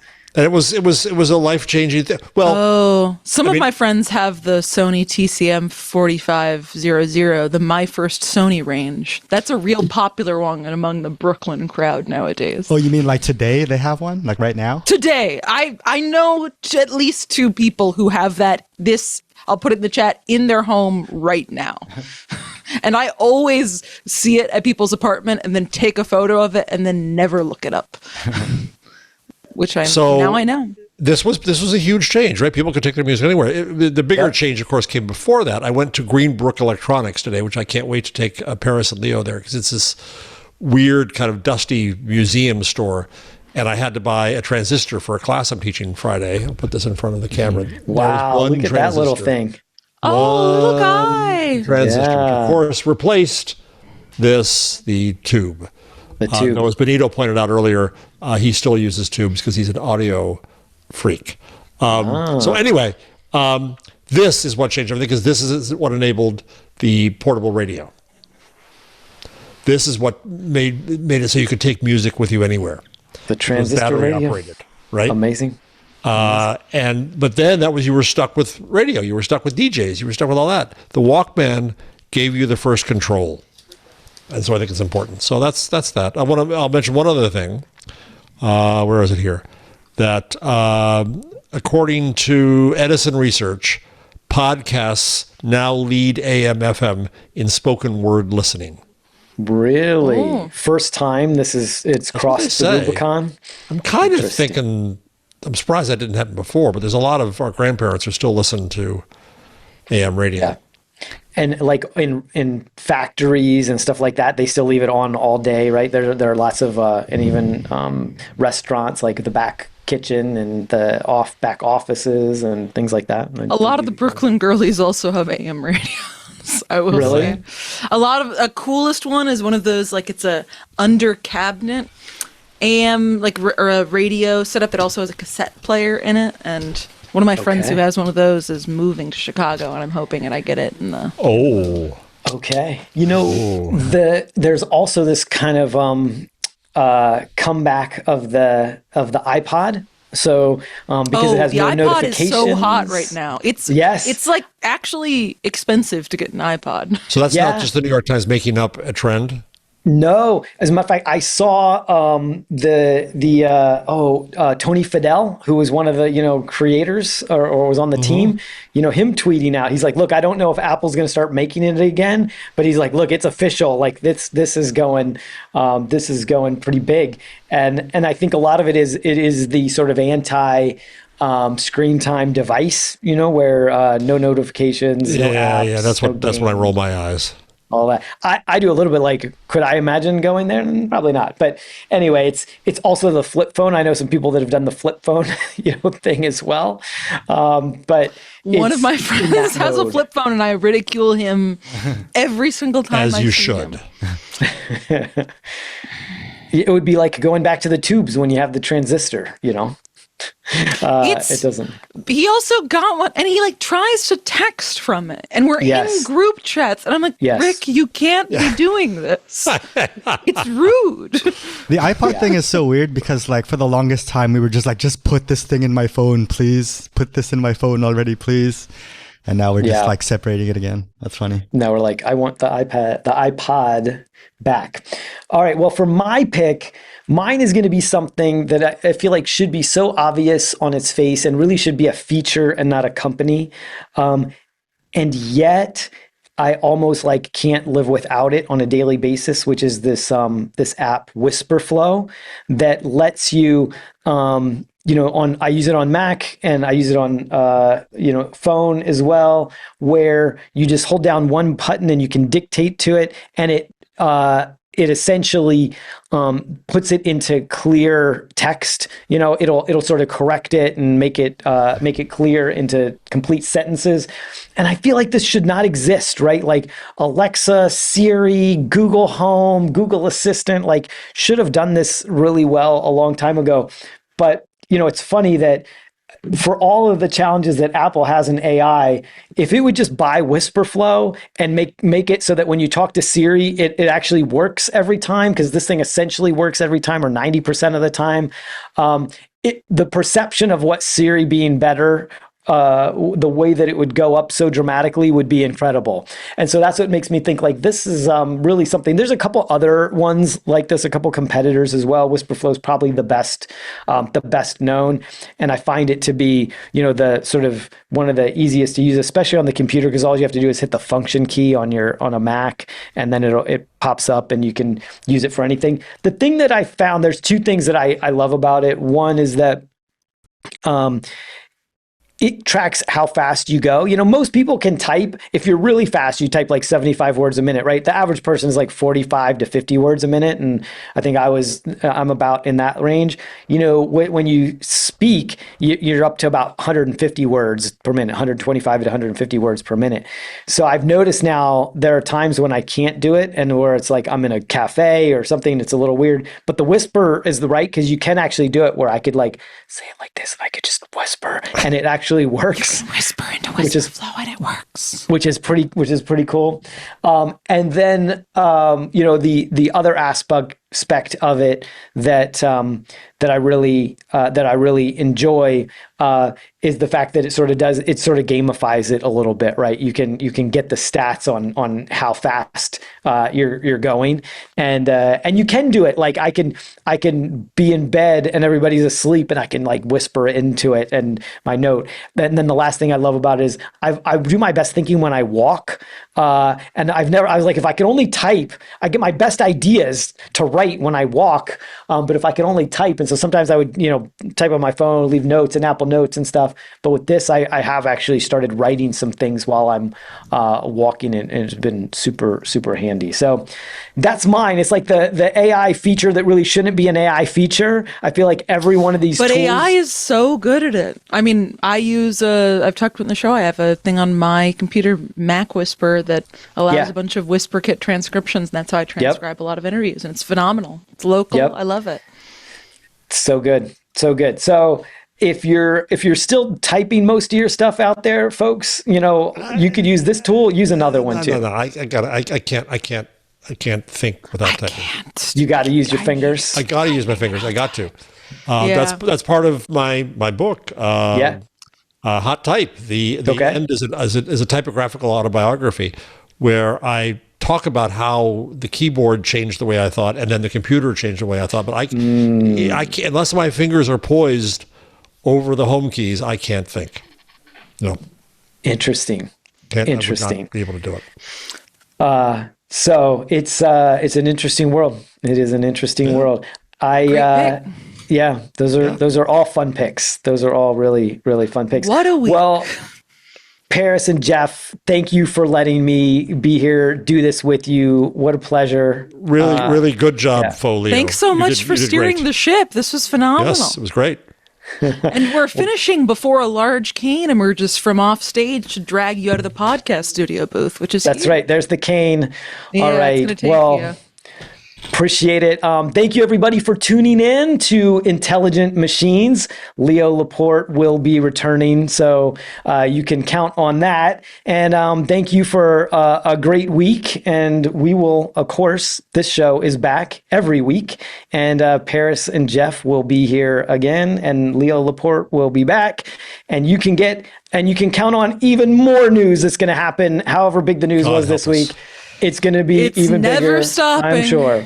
It never stops. 2026. And where can people go to follow your work, Jason? Yeah, thank you, Per. So thedeepview.com, you can find me there. Subscribe.thedeepview.com is how you can get our newsletter. Every day we have a send of the newsletter with the top stories in AI. We pick 3 stories and we also try to unpack them. And then you can also find me if you want my updates in real time on Twitter. God help us all at x.com/Jason Hiner. And thank you again, and have a great rest of the week. Hey everybody, Leo Laporte here, and I'm going to bug you one more time to join Club Twit. If you're not already a member, I want to encourage you to support what we do here at Twit. 25% of our operating costs comes from membership in the club. That's a huge portion, and it's growing all the time.